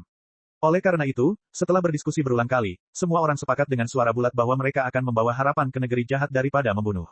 Mereka akan memulihkan kedamaian dan kemakmuran dunia bela diri. Seni pada zaman dulu bukannya menebang hutan di lahan tandus. Bagi semua bandit, mereka akan diperlakukan sebagai tawanan perang terlebih dahulu. Mereka akan dipaksa bekerja dan diinterogasi pada saat yang sama. Tentu saja, penjahat yang paling brutal dan tidak manusiawi akan dihukum berat. Bagi mereka yang lainnya, masih ada sedikit peluang untuk bertahan hidup. Hanya kebijakan yang relatif lunak seperti itu yang dapat menarik sebagian besar bandit di tanah jahat untuk menyerah tanpa membuang terlalu banyak prajurit yang berharga.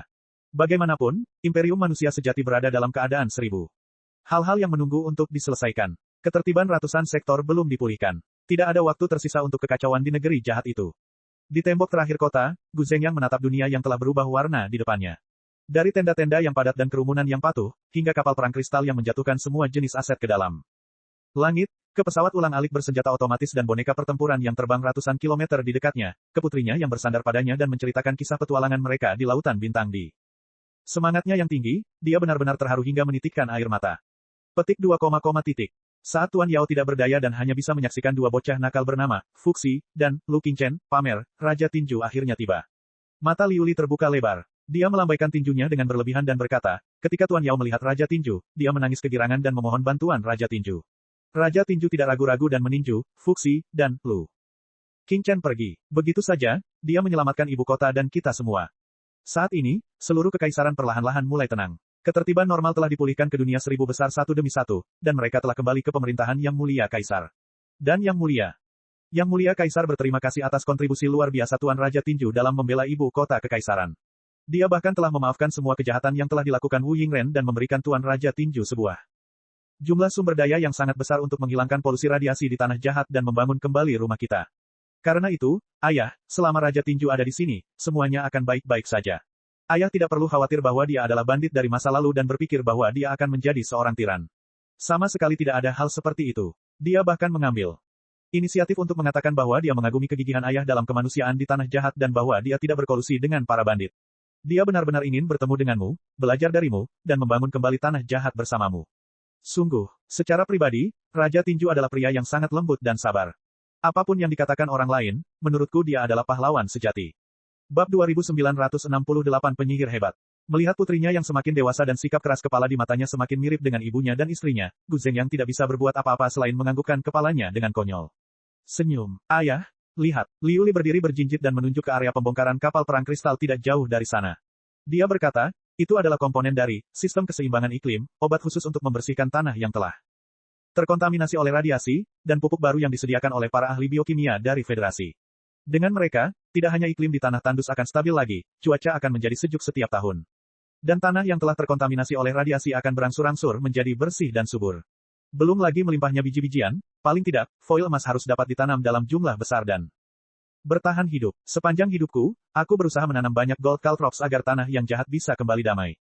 Sayang sekali impian ibuku tidak terwujud pada akhirnya. Sekalipun dia menanam banyak emas batangan kecil itu tidak mungkin bisa membawa kedamaian sejati di negeri jahat tempat orang-orang memakan manusia. Tetapi sekarang, dengan bantuan Tetua Yao, Kaisar, dan Raja Tinju, kemungkinan besar kita akan dapat menanam emas batangan di seluruh Badlands dan di seluruh planet ini. Tidak lama lagi para bandit brutal di depan kita akan berubah menjadi buruh yang bisa mencari nafkah sendiri. Tangan-tangan yang dulunya memegang senjata dan saling membunuh kini bisa memanipulasi pertanian dan teknik. Peralatan ajaib untuk membersihkan polusi dan menanam tanaman. Bahkan jika mereka hanya bisa memanen satu lembar emas, itu akan tetap lebih baik daripada memanen nyawa orang lain dan nyawa mereka sendiri. Benar, ayah. Benar, benar. Gu Zhengyang menatap pemandangan pembongkaran dan perakitan yang ramai di depannya. Sekelompok besar boneka spiritual, yang memantulkan cahaya matahari, memancarkan cahaya baru seperti percikan api yang memantul. Ia mengucek matanya, tetapi ia tetap merasa bahwa pemandangan di hadapannya itu tidak nyata. Seakan-akan ia, atau lebih tepatnya seluruh penduduk asli, tengah mengalami mimpi buruk yang sudah berlangsung ratusan tahun. Sekarang, dia kembali menjadi dirinya sendiri. Harapan ada di depan mata. Sementara Gu Zhengyang dan Liu Li menatap harapan dari tembok kota, Han Te menarik Raja Tinju ke samping secara misterius di sebuah bukit tidak jauh dari kota. Sejak dia menyerap potongan data Fuxis, sang juara tinju telah maju ke level yang lebih tinggi. Mengendalikan hampir 100 boneka spiritual pada saat yang sama sekali bukan masalah baginya. Dia bisa menekan bandit brutal dengan Grand Iron City 2.0, sementara dia memanggil boneka spiritual biasa yang tingginya lebih dari 2 meter dan mendengarkan ocehan Han. Serius, bagaimana bisa Raja Tinju bersikap seperti ini? Bukankah kita sudah sepakat sejak awal bahwa aku harus melompat turun dan pamer di depan kampung halamanku? Han Te menatap Raja Tinju dengan sedih. Aku telah dikalahkan oleh Li Jialing dalam membela ibu kota. Aku dihancurkan olehnya sampai-sampai tidak ada yang tersisa dariku. Sekarang setelah aku kembali ke kampung halamanku, aku berencana untuk kembali ke kampung halamanku dengan penuh kemenangan. Tidak bisakah kau memenuhi permintaan sekecil itu? Sungguh memalukan. Aku bisa membiarkanmu pamer sebentar. Raja Tinju berkata dengan santai, tetapi pada saat itu, kota itu sedang dikepung. Situasinya kritis. Penundaan 1 detik lagi berarti 1 kematian lagi. Hidupku terlalu berharga. Aku harus bertindak lebih awal. Maaf. Han Te menggaruk kepalanya, mengesampingkan fakta bahwa dia seorang playboy dan terlalu memikirkan dirinya sendiri, dia tetaplah seorang pemuda baik hati dari Wastelen. Raja Tinju telah memberinya alasan bahwa hidupnya sangat berharga dan meminta maaf kepadanya dengan sungguh-sungguh. Dia terlalu malu untuk mengatakan apapun lagi. Memutar matanya, dia melambaikan tangannya dan berkata, lupakan saja. Itu bukan masalah besar. Jangan bicarakan itu. Hanya saja aku tidak. Kami berharap Raja Tinju akan kembali ke Wastelen bersama kami. Seorang jagoan yang kuat dan berpengaruh sepertimu dapat memainkan peran penting dalam negosiasi federasi, imperium, dan Holy Land. Aliansi. Namun, kau meninggalkan segalanya dan kembali bersama kami. Betapa setianya kau. Badlands adalah kampung halamanmu dan juga kampung halamanku. Raja Tinju berkata, pengetahuan pertamaku tentang dunia dimulai di Badlands. Ketika Badlands dalam kesulitan, tentu saja, aku harus kembali dan menyelamatkan mereka. Ya, itulah sebabnya aku mengatakan bahwa Raja Tinju adalah yang paling setia. Sambil menggosok tangannya, Han Te tersenyum licik. Baiklah, Tuan Raja Tinju, hal yang kita bicarakan terakhir kali seharusnya baik-baik saja, kan? Sang juara tinju terdiam beberapa saat. Prosesor kristal berderak. Apa itu? Dia tampaknya bertanya dengan tenang. Hei, tidak mungkin Raja Tinju lupa, kan? Itu, kita sudah sepakat tentang ini sejak lama. Han Te menggaruk pipinya dan berkata, lihat, ketiga pihak baru saja terbentuk. Seluruh alam semesta berangsur-angsur kembali damai. Bahkan jika akan ada perang, itu akan terjadi lama sekali. Selain itu, aku sudah lebih dari setengah tahun saya mendengarkan ajaran Anda. Saya belum pernah menyentuh tangan saya sendiri, apalagi merayu lebah dan kupu-kupu yang gila.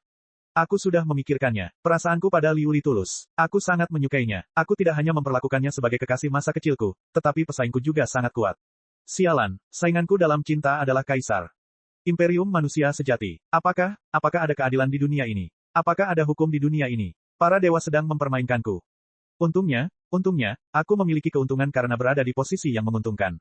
Sementara Liu Li dan aku kembali ke kampung halaman kami dengan penuh kemenangan, anak berambut kuning itu berada jauh dari kami. Aku menyerang lebih dulu untuk mendapatkan posisi yang lebih unggul. Dengan pengakuan yang sangat romantis dan hebat, aku mengalahkan Liu Li. Hehehe, bahkan jika anak berambut kuning itu marah, dia tidak akan bisa melakukan apapun padaku, kan? Karena itu, kau harus membantuku, Raja Tinju. Liu Li selalu bersamamu setiap hari. Dia selalu mengatakan bahwa, Raja Tinju, itu panjang dan, Raja Tinju, itu pendek. Dia yang paling banyak mendengarkanmu. Tidak apa-apa jika kau membantuku mengatur acara yang megah dan romantis ini. Pengakuan, aku sudah mengatakan ini kepadamu berkali-kali ketika aku berada di armada koalisi pembakar. Kamu selalu berjanji kepadaku bahwa kamu tidak akan terburu-buru untuk mengaku kepada Liu Li secara pribadi. Kamu mengatakan bahwa kamu akan mengawasi Liu Li dan menemukan waktu terbaik untukku. Tentu saja, itu bukan waktu terbaik selama kekacauan. Tapi semuanya baik-baik saja sekarang. Waktu yang tepat, tempat yang tepat, dan orang yang tepat semuanya ada di sini. Kalau tidak, hari ini adalah harinya. Apakah menurutmu itu? Pantaskah aku mengaku pada Liu Li hari ini, Tuan Raja Tinju? Sang juara tinju terdiam cukup lama. Prosesor kristal itu berdengung, seolah-olah sekelompok lebah tumbuh di dalam tengkorak besi. Tidak cocok, katanya dengan santai. Mengapa? Hante sangat kecewa. Aku sudah memikirkannya sejak lama. Ini adalah kesempatan terbaik. Tanpa bocah berambut emas itu menggangguku, kau dan tuanku akan membantuku. Lalu, setiap rumput dan setiap pohon di kampung halamanku akan membawa kembali kenangan indah untukku dan Liuli. Jika itu tidak berhasil, aku tidak punya kesempatan sama sekali. Tidakkah kamu menganggapnya menjijikkan? Sang juara tinju berkata, kamu takut bertanding dengan Li Jialing. Itulah sebabnya kamu berani menyerangnya secara diam-diam saat dia tidak ada. Perilaku seperti itu jelas bukan perilaku seorang pria. Bahkan jika Liuli setuju. Sekarang, dia pasti akan kecewa dengan kepengecutanmu ketika dia mengetahui rencana jahatmu suatu hari nanti.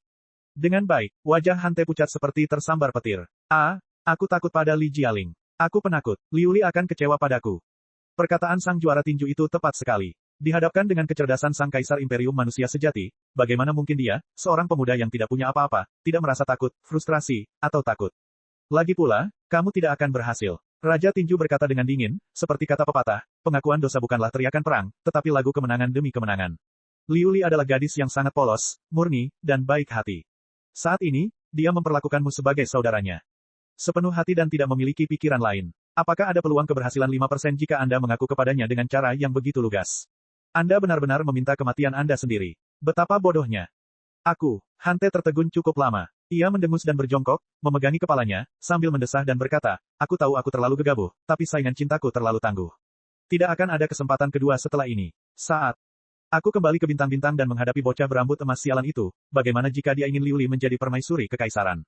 Aku tidak punya kesempatan sama sekali. Jika itu yang kau pikirkan, kau benar-benar tidak punya kesempatan. Sang juara tinju berkata dengan santai, jika kamu benar-benar menyukai Liuli, bahkan jika saingan cintamu adalah kaisar, kamu harus melatih dirimu untuk menjadi lebih kuat darinya dan meledakkan bintang-bintang cemerlang di sekitarnya satu persatu. Hanya dengan tekad seperti itu, apakah kamu memenuhi syarat untuk menjadi wali Liuli, kan? Memang benar aku juga berlatih keras. Tapi aku adalah manipulator api. Tidak peduli seberapa kuat manipulator api, bahkan jika mereka menjadi komandan armada, mereka akan tetap jauh dari kaisar, bukan? Hante ingin menangis tetapi tidak mengeluarkan air mata. Tuan Raja Tinju, apa yang bisa kulakukan untuk melampaui bocah berambut emas itu?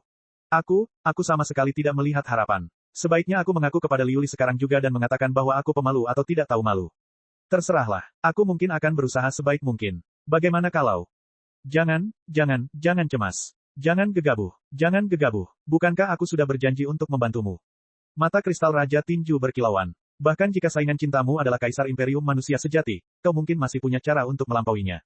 Semuanya tergantung pada keberanian, tekad, dan kesabaran. Katakan padaku, Hante, apakah kau ingin belajar ilmu sihir? Apa? Hante tercengang. Pelajari ilmu sihir dan jadilah penyihir hebat pertama sejak alam semesta diciptakan. Raja Tinju berkata dengan sungguh-sungguh, ada banyak kaisar dalam sejarah, dan Li Jialing hanyalah salah satunya. Tapi kamu adalah penyihir hebat pertama. Selama kamu menjadi penyihir hebat pertama di dunia kultivator, Anda takut tidak dapat bersaing dengan kaisar. Tidak, Anda akan melampaui semua raja dan penguasa dunia manusia. Anda akan memahami misteri paling mendasar di alam semesta. Anda akan berada di atas bintang-bintang. Bab 2969 Akulah takdirmu. Suara rendah dan menggoda dari sang juara tinju menyulut api di hati Hante. Pemuda itu merasa mulutnya kering, kepalanya pusing, dan darahnya mendidih. Benarkah, Tuan Raja Tinju? Aku bisa belajar sihir. Tanyanya dengan tak percaya. Tentu saja. Raja Tinju mengangguk dan berkata, sejak Chief General Bai dari alam semesta ajaib diberikan kepadaku, aku telah mempelajari seni sihir. Kemampuan komputasiku telah meningkat secara signifikan setelah aku menelan datanya. Bagian-bagian dari Fuxis. Saya juga telah mengaktifkan data kuno dan jarak jauh yang dapat ditemukan di bagian terdalam dari basis data pusat saya. Meskipun aku belum menemukan data tingkat dasar yang paling kuno, misterinya masih tersebar dan tidak sistematis. Namun, setidaknya, manusia dapat melihat wilayah kekuasaan para dewa. Sihir dan kultivasi adalah dua sistem kekuatan yang sangat berbeda. Pemanfaatan energi spiritual dalam sistem kultivasi hanya terbatas pada ruang 3 dimensi. Kecuali lompatan ruang, energi spiritual jarang menyentuh kekuatan ruang 4 dimensi. Kelebihan sistem semacam ini adalah cukup aman dan stabil. Kekuatannya berasal dari langit dan bumi dan menyatu dengan tubuh. Tidak melibatkan terlalu banyak kekuatan asing. Sistem magis, di sisi lain, melibatkan kekuatan ruang 4 dimensi. Anda cukup membayangkan membuka lubang cacing super kecil di ujung jari Anda dengan gerakan khusus, mantra, dan susunan rune dan memanggil badai di ruang 4 dimensi. Tentu saja, kita semua tahu bahwa ruang 4 dimensi sangat berbahaya. Tidak hanya ada semua jenis badai yang dapat merobek kapal luar angkasa menjadi elemen besi, ada juga banyak makhluk yang tidak dapat diprediksi yang dapat disebut dewa. Oleh karena itu, sistem sihir jauh lebih berbahaya daripada sistem kultivasi. Penyihir harus lebih berbakti dan tenang daripada kultivator untuk memahami arti sebenarnya dari sihir. Selain itu, Dengan risiko terkoyak oleh badai ruang angkasa 4 dimensi, kekuatan magis yang dipanggil seringkali akan jauh lebih kuat daripada para penggarap dengan level yang sama. Meskipun masih ada kekurangan seperti durasi mantra dan kesulitan menemukan bahan-bahan ajaib, tidak ada penyihir di alam semesta Pangu. Orang lain tidak akan mampu bertahan melawan mantra-mantramu yang luar biasa. Itulah keuntungan Anda yang terbesar. Bagaimana, kamu mau belajar? Aku bisa mengajarimu. Saat dia berbicara, cahaya cemerlang di sekelilingnya berkedip, menampilkan lusinan sinar cahaya 3D. Data yang terkait dengan sistem pelatihan mengalir deras seperti badai. Susunan rune yang rumit dan mantra zigzag menenggelamkan Han. Seperti harta karun, Hante merasa sulit untuk tetap membuka mata dan bernapas. Setiap saraf di tubuhnya bergetar karena kegembiraan. Dia kehilangan kata-kata. Tidak ada yang perlu diragukan. Ini satu-satunya kesempatanmu. Ada semangat dalam suara juara tinju itu saat dia berkata, kamu benar tadi. Jika dia hanya seorang perwira pengendali tembakan biasa, dia hanya akan menjadi asisten komandan seperti Bos Bai dan Lei Chenghu. Bahkan jika dia telah berlatih hingga puncaknya. Bahkan jika dia menjadi komandan armada biasa, bagaimana dia bisa dibandingkan dengan Kaisar Yongjia? Namun, hal itu benar-benar berbeda dengan manipulator api dan penyihir. Armada magis alam semesta magis di masa lalu mampu melewati laut kekacauan di tengah multiverse, lolos dari momok pasang surut, dan menerobos ke alam semesta Pangu. Meskipun hanya sedikit sisa yang tersisa, tidak sulit membayangkan betapa kuatnya. Jika kita memiliki kesempatan untuk mengumpulkan lebih banyak puing armada sihir, atau bahkan membangun kembali yang baru dengan Anda sebagai intinya, dengan ribuan meriam di bawah kendali Anda akan dapat menyerap kekuatan ruang 4 dimensi sesuai keinginanmu dan mengubahnya menjadi sumber energi yang hampir tak terbatas. Saat itu, sebagai penyihir agung Hante, apakah kamu takut tidak akan mampu bersaing dengan Kaisar Li Jialing? Bagus, benar sekali. Hante benar-benar terpesona. Dia hampir meneteskan air liur saat mendengarkan. Menyeka sudut mulutnya, dia bertanya, kalau begitu, apakah mantra ini sangat sulit dipelajari dan memakan waktu? Jika demikian, aku harus mempelajari keduanya. Teknik pengendalian api dan sihir, dan aku tidak punya banyak waktu untuk menemani Liu Li. Tentu saja sulit. Tentu saja, itu memakan waktu. Tapi bukankah itu wajar? Bagaimana Anda bisa mempelajari keterampilan yang luar biasa seperti itu dengan mudah? Raja Tinju berkata, namun, aku telah menyusun tutorial tentang dasar-dasar sihir untukmu sesuai dengan spesialisasimu, yang telah mengurangi kesulitan secara signifikan. Jika kamu dapat mengabaikan dunia luar dan melatih dirimu sendiri. Selama 20 tahun, Anda seharusnya bisa membuat beberapa prestasi. Sepanjang itu, Hante sangat terkejut. Lebih dari 20 tahun. Omong kosong. Dengan bakatmu, menurutmu butuh berapa lama untuk mencapai tahap jiwa baru lahir atau bahkan tahap transformasi keilahian? Aku jamin kau akan memiliki lebih banyak prestasi daripada kultivator. Jika kamu mempelajari sihir dengan waktu dan energi yang sama. Raja Tinju mengerutkan kening. Suaranya berubah dingin saat dia berkata, kamulah yang memohon padaku untuk membantumu beberapa hari yang lalu. Aku melihat bahwa kamu sangat mencintaiku, dan aku tersentuh olehmu. Aku tidak tahan lagi, jadi aku mengajarimu semua yang aku tahu. Di alam semesta sihir yang sebenarnya, bahkan para penyihir magang harus berkultivasi dengan keras di menara sihir yang terisolasi selama beberapa dekade sebelum mereka bisa lulus. Bahkan di Pangu alam semesta, bukankah ada beberapa kultivator yang telah mengasingkan diri selama puluhan tahun? Aku berusaha keras untuk membantumu menyusun buku teks cepat untuk mempersingkat waktu hingga batas maksimal. Aku tidak pernah menyangka bahwa kamu tidak akan menghargai kebaikanku. Hante, bukankah kau mengatakan bahwa bocah berambut emas itu hanya cukup beruntung untuk memiliki lebih banyak petualangan daripada yang kau miliki untuk menjadi kaisar? Sekarang, petualangan unik ada di depanmu. Mari kita lihat apakah atau tidak Anda memiliki keberanian, tekad, dan kesabaran untuk memegangnya di tangan Anda. Tentu saja, saya punya keberanian, tekad, dan kesabaran. Didorong semangat oleh sang juara tinju, Hante melompat dari tanah dan berdiri tegak seperti lembing. Dia menggosok tinjunya dan menggertakkan giginya. Selama aku bisa menjadi penyihir hebat yang tak tertandingi di dunia, aku akan menjadi penyihir yang sangat kuat. Sejarah alam semesta Pangu dan injak bocah beruntung itu, aku akan mampu menahan segala macam rasa sakit dan tidak takut pada siapapun. Bukannya aku tidak tahu apa yang baik untukku, Master Fish King. Aku hanya merasa tidak pantas jika aku tidak punya waktu untuk menemani Liu Li karena aku terlalu lama disibukkan dengan latihan ganda.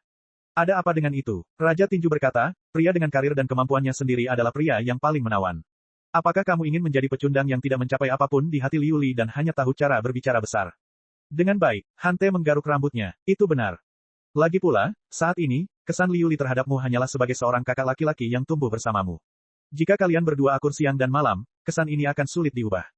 Sang juara tinju melanjutkan, saya, di sisi lain, berpikir bahwa, setelah 20 tahun berpisah dan kembalinya Anda yang glamor sebagai penyihir hebat, Anda mungkin bisa membalikkan citra saudara Anda dan meningkatkan hubungan. Itu memang masuk akal. Raja tinju benar-benar telah melihat sifat manusia secara ekstrim. Hante mengepalkan tinjunya. Ia berpikir sejenak dan berkata, tapi kita sudah berpisah begitu lama. Bagaimana jika ada pria jahat dan mesum mendekati Liu Li? Bukan hanya pria berambut kuning itu. Seorang gadis juga. Imut seperti Liu Li pasti banyak pria bau yang mengejarnya. Dia sangat polos. Bagaimana jika dia tertipu? Hehe, kamu pikir aku sudah mati? Sang juara tinju menamparkan bahu Hante dengan keras, jari-jarinya hampir menusuk daging pemuda itu.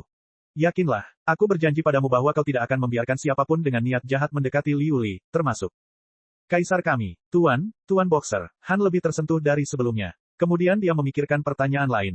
Benar, karena sihir begitu hebat, sejauh mana kamu telah melatih dirimu? Apakah kamu seorang penyihir hebat? Maukah kamu berlatih denganku? Dengan baik, Raja Tinju merenung sejenak dan berkata, meskipun misteri sihir tersimpan dalam basis data intiku, aku telah memulai jalur pelatihan yang berbeda. Basis dataku penuh dengan pikiran-pikiran yang mengganggu. Lagi pula, kau tahu asal-usulku. Aku bukanlah manusia murni pada awalnya. Aku adalah Koster di kapal luar angkasa ajaib. Aku adalah prosesor kristal mainframe, kecerdasan buatan, dan sebagainya. Bagian dari misiku adalah untuk membantu manusia mempraktikkan sihir. Karena itu, aku mungkin tidak akan bisa menjadi penyihir hebat, tetapi kau masih punya kesempatan. Sungguh, aku sangat mengagumimu. Aku percaya padamu. Anda, mata Hante basah. Dia mendengus dan bertanya, Tuan Raja Tinju, mengapa Anda membantu saya seperti ini? Pertanyaan itu membingungkan sang juara tinju untuk waktu yang lama. Pertama-tama, kita, berasal dari kampung halaman yang sama, menganggap diriku sebagai anggota negeri jahat. Dibandingkan dengan Li Jialing, yang tidak ada hubungannya denganku, aku secara alami berada di pihakmu. Sang juara tinju berpikir lama dan berkata, kedua, dan yang lebih penting, aku bisa melihat potensi dalam dirimu. Potensi untuk berlatih sihir. Mungkin bahkan kamu tidak menyadari betapa cocoknya bagimu untuk menjadi seorang penyihir hebat. Memang benar, dalam persaingan asimetris antara kamu dan Li Jialing, mungkin tidak ada yang optimis tentang kamu, seorang pemuda dari Wastelen. Bahkan jika ada 1 dari 1 miliar kemungkinan kamu dapat mengalahkan Kaisar. Dari Kekaisaran dan Singa Emas, akulah satu-satunya yang dapat melihat bahwa ada sesuatu yang unik di dalam tubuhmu. Yaitu jantung sihir. Ya, itu kamu, seorang pria yang memiliki hati sihir. Kamu terlahir untuk menjadi pesulap hebat. Li Yao bukanlah keberuntunganmu. Akulah keberuntunganmu yang sebenarnya. Oleh karena itu, tidak perlu bertanya atau menjelaskan apapun.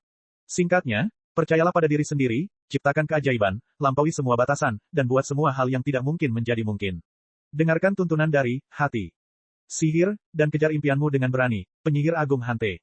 Bab 2970 pertanyaan yang tepat, jawaban yang tepat. Aku, 1, Hiks. Hante tersedak untuk waktu yang lama. Wajahnya semerah hati babi, dan air mata serta ingus mengalir di wajahnya tanpa terkendali. Dia membungkuk kepada Raja Tinju dan berkata, terima kasih. Terima kasih banyak, Guru. Raja Tinju, aku tidak menyangka kau akan begitu menghargaiku dan bersedia membantuku tanpa pamrih. Aku benar-benar tidak tahu harus berkata apa. Aku sangat tersentuh. Aku sangat setia. Aku sangat perhatian. Baiklah, aku ingin minta maaf padamu. Aku ingin minta maaf padamu dengan sungguh-sungguh. Oh, sang juara tinju bertanya dengan tenang, mengapa kamu meminta maaf? Karena aku pernah salah paham padamu. Hante menyeka ingusnya dan berkata dengan jujur, saat pertama kali mengenal Raja Tinju, aku terintimidasi oleh ketenaranmu sebagai Raja Bandit Keji. Tanpa sadar aku berpikir bahwa kamu pasti orang yang brutal, licik. Bandit yang bahkan lebih licik daripada Tuan Yao, mengingat Anda telah membuat nama untuk diri Anda sendiri di Badlands dan membangun sekelompok bandit super dari awal. Karena itu, saat itu aku benar-benar takut padamu. Aku bahkan membicarakanmu dengan Liu Li secara diam-diam. Aku juga memperingatkan Liu Li untuk tidak terlalu dekat denganmu, kalau kau mengkhianatinya dan dia menghitung uang untukmu. Sekarang setelah kupikir-pikir, kau terlalu naif. Kau orang besar yang sombong dan berkuasa yang bisa memanggil angin dan memanggil hujan. Kau maha kuasa dan bisa mendapatkan apapun yang kau inginkan. Jika kau batuk pelan, badai akan datang. Menyapu bersih seluruh negeri jahat. Liu Li dan aku hanyalah 2 orang yang tidak berarti. Apa nilai yang kami miliki yang sepadan dengan masalahmu? Benar, setelah mengenalmu sekian lama, aku menemukan bahwa kau sama sekali bukan bandit yang licik. Sebaliknya, kau adalah orang baik yang bijaksana, lembut, jujur, dan dapat diandalkan. Kau hanyalah seorang tetua yang setia. Rasanya seperti aku dimandikan oleh angin musim semi saat bersamamu. Bahkan bocah manja sepertiku telah ditolong olehmu dengan sepenuh hati. Aku benar-benar tidak tahu bagaimana aku bisa membalas budimu. Itu salahku karena salah paham padamu. Aku menyimpannya di lubuk hatiku seperti tulang ikan tajam yang harus kumuntahkan. Kau tidak menyalahkanku, kan? Hehe, jangan konyol. Buat apa aku? Mata kristal Raja Tinju berkilauan saat dia berkata dengan santai, kamu benar untuk waspada. Secara umum, mereka yang dapat berjuang untuk bertahan hidup dari badai berdarah di tanah jahat dan bahkan naik ke tahta. Undit King Step by Step jelas bukan tipe orang yang makan makanan vegetarian dan berdoa kepada Buddha. Masing-masing dari mereka sangat licik dan jahat. Jika aku terlahir sebagai manusia, aku juga akan seperti itu. Namun, saya adalah sesuatu antara kecerdasan buatan yang kuat dan kehidupan informasi. Bentuk kehidupan baru. Meskipun saya telah membangunkan kehidupan nyata, saya dibatasi oleh aturan-aturan tertentu. Anda dapat memahaminya sebagai moralitas kehidupan informasi. Aturan yang paling penting adalah Anda tidak dapat menipu orang lain. Selama kamu belajar cara mengajukan pertanyaan dan memasukkan prasyarat yang benar, aku sama sekali tidak akan berbohong kepadamu. Aku pasti akan memberikan jawaban yang benar. Hah, Hante berkedip dan tidak begitu mengerti. Apa maksudmu? Artinya, jika Kaisar Kekaisaran, Li Jialing, adalah saingan cinta terbesarmu, dan tujuan akhirmu adalah mengalahkannya dengan cara apapun, mempelajari sihir adalah pilihan terbaikmu. Sang juara tinju berkata dengan serius, aku telah mengaktifkan semua prosesor kristal yang berada di bawah kendaliku dan menghitungnya dengan cermat. Selama kamu mempelajari sihir dengan sepenuh hati dengan hidupmu, peluangmu untuk menang setidaknya 80%. Dalam persaingan antara Anda dan Li Jialing, peluangnya sangat tinggi. Dengan asumsi bahwa Liu Li harus memilih antara kamu dan Li Jialing untuk menjadi pelindung hidupnya, kemungkinan besar dia akan memilihmu sebagai penyihir hebat. Dan selama masa ketika kamu sedang berlatih ilmu sihir, aku pasti akan menepati janjiku dan membantumu melawan semua bajingan yang menyerang Liu Li. Saya jamin bahwa setiap kata di atas 100% benar, dan jika Anda memiliki pertanyaan lain, jangan ragu untuk bertanya. Selama Anda mengajukan pertanyaan yang tepat, akan memberi Anda jawaban yang benar. Bagaimana menurutmu? Apakah kamu punya kekhawatiran? Bisakah kamu mengesampingkan semuanya dan fokus mempelajari sihir sekarang? Tidak. Setelah analisis Raja Tinju, aku merasa telah tercerahkan. Jalan di depanku tiba-tiba dipenuhi dengan kecerahan dan harapan. Aku akan memenuhi kepercayaan dan pencerahan Raja Tinju dan belajar. Keajaiban dengan hidupku. Benar, teriak Hante. Saya merasa juara tinju itu begitu ramah dan hangat saat ini. Dia bagaikan cahaya penuntun dalam hidup saya, atau seperti paman yang ramah di sebelah rumah. Saya tidak suka sebutan, paman. Karena takdir telah mempertemukan kita dan kita telah melalui begitu banyak pertempuran hidup dan mati bersama, anggap saja kita setara. Raja Tinju berkata, kau bisa menganggapku sebagai kakak laki-laki yang ramah di sebelah rumah. Jika kau punya pikiran yang terlalu malu untuk kau bagikan dengan orang lain, kau bisa datang dan berbicara padaku kapan saja. Tidak peduli apapun. Masalah yang Anda hadapi dalam kultivasi Anda atau masalah apa yang Anda alami dalam hidup dan hubungan Anda, saya dapat membantu Anda menganalisis dan menyelesaikannya. Yang terpenting adalah bagaimana menangani hubungan Anda dengan Liu Li. Saya bahkan lebih berkewajiban untuk membantu Anda. Dengan kemampuan komputasi saya yang luar biasa, saya telah mengatur semuanya dengan sempurna sehingga Anda tidak akan bertindak gegabah dan mengacaukan situasi yang baik ini. Jika demikian, Anda akan berada dalam situasi yang terlalu rumit. Buru-buru. Ya. Hante mengangguk setuju. Ia berpikir sejenak dan merasa agak malu. Itu tidak pantas. Kurasa aku tidak memenuhi syarat untuk memanggil Raja Tinju sebagai saudaraku. Tidak masalah. Aku tidak setua yang kau kira. Raja Tinju berkata, meskipun basis data inti saya sudah ada sejak lama, dan pendahulu saya, boneka tempur yang ditingkatkan sendiri, telah bertarung di Badlands selama hampir 100 tahun, termasuk identitas, Raja Tinju Lei Zhongli, belum lama ini aku membangkitkan kehidupan nyataku. Sebenarnya, saya merasa bahwa saya baru saja memulai perjalanan hidup yang luar biasa. Saya masih dalam masa muda yang cemerlang. Saya masih memiliki rasa ingin tahu yang tak ada habisnya dan rasa haus akan pengetahuan tentang diri saya sendiri, orang-orang di sekitar saya, dan seluruh dunia. Seperti Anda, saya tersandung, dan meraba-raba. Seperti orang buta yang meraba-raba seekor gajah, saya meraba-raba kebenaran diri saya dan dunia. Saya belajar bagaimana menghadapi hati saya sendiri dan alam semesta yang luas. Saya belajar bagaimana untuk mencintai dan membenci. Aku sedang belajar bagaimana menjadi orang yang nyata. Mungkin ini 10.000 kali lebih sulit daripada mempelajari ilmu sihir, bukan? Ya, tapi aku percaya bahwa Raja Tinju akan mendapatkan apa yang diinginkannya dan menjadi pria sejati. Hante mengepalkan tinjunya dan melambaikannya dengan keras, menghancurkan sinar cahaya ajaib yang dipicu oleh juara tinju dan mengirimkan ribuan riak cemerlang. Sama seperti aku yakin aku bisa memecahkan misteri terdalam ilmu sihir dan menjadi penyihir terhebat sepanjang sejarah jagat raya Pangu, hehehe. Kalau begitu, semoga beruntung, anak muda. Tidak diketahui apakah dia berbicara kepada Hante atau dirinya sendiri, tetapi sang juara tinju bergumam, demi kehidupan yang indah dan menjanjikan yang baru saja kita mulai. Keduanya terdiam. Pada saat yang sama, mereka melihat ke puncak tembok kota yang tidak jauh dari sana. Gadis bersinar yang memantulkan sinar matahari bagaikan lapisan emas itu berdiri di atas jari kakinya dan memandangi mereka. Tidak ada yang tahu apakah itu ilusi atau bukan, tetapi meskipun mereka begitu jauh satu sama lain, mereka berdua melihat senyum polos di wajah Liu Li, juga lesung pipit yang tampaknya mengandung seluruh alam semesta. Aku sungguh menantikannya. Sambil menggosok tangannya, Hante tidak bisa menunggu lebih lama lagi. Besok akan lebih cepat. Apa terburu-buru? Raja Tinju berkata, besok pasti akan datang. Sementara aliansi perjanjian suci dan imperium manusia sejati menyambut perubahan drastis dan kelahiran kembali mereka, Federasi Kemuliaan Bintang di tepi lautan bintang tampaknya menyambut yang paling mulia. Momen, kemenangan, tidak dapat dipercaya, kemenangan yang luar biasa. 3 kemenangan di sektor Kuali Giok, sektor Naga Kuning, dan sektor Terminus Empyrean lebih ajaib daripada mukjizat. Mereka tidak hanya menghindari kehilangan terlalu banyak kapal luar angkasa dan prajurit, mereka juga mengamankan kemenangan ganda melawan Kekaisaran Lama dan Aliansi Santuari. Sementara mereka mengamankan banyak piala, mereka juga menandatangani kontrak yang solid. Aliansi 3 arah dan membentuk aliansi 3 arah. Situasi strategis federasi meningkat pesat. Tidak ada lagi kekuatan yang dapat menghentikan federasi untuk maju. Federasi juga dapat memengaruhi imperium dan aliansi Sanctuary dengan keunggulan, kepercayaannya. Ketua Parlemen, Ding Lingdang, adalah yang terbaik dari yang terbaik. Berita yang mengejutkan, video medan perang yang menakjubkan, serta berita dan gosip pinggir jalan yang sensasional mengubah seluruh federasi menjadi lautan perayaan, hanya untuk kemudian mendidih lagi di detik berikutnya. Sejak berita kemenangan setengah bulan lalu, semua planet yang dapat dihuni dan planet sumber daya di federasi telah terlibat dalam karnaval sepanjang malam tanpa istirahat. Bahkan pejabat pemerintah yang paling tenang pun menangis dalam siaran langsung. Bahkan orang-orang optimis yang paling percaya diri sebelum perang pun merasa sangat lega. Bahkan pengusaha yang paling teliti pun melambaikan tangan dan merayakan kemenangan tanpa mempedulikan biayanya. Bahkan para veteran yang paling kuno pun telah menurunkan harga diri mereka dan bergabung dengan orang banyak yang merayakan kemenangan. Kegembiraan mencapai puncaknya dengan kembalinya armada federal yang penuh kemenangan. 3 hari yang lalu, upacara kemenangan di ibu kota telah menarik perhatian lebih dari 50 juta orang di tempat itu. Itu telah menjadi festival paling meriah dalam sejarah Federasi Star Glory dengan puluhan ribu penonton. Miliaran pemirsa daring. Bahkan berdirinya federasi baru 100 tahun lalu tidak ada apa-apanya dibandingkan dengan itu.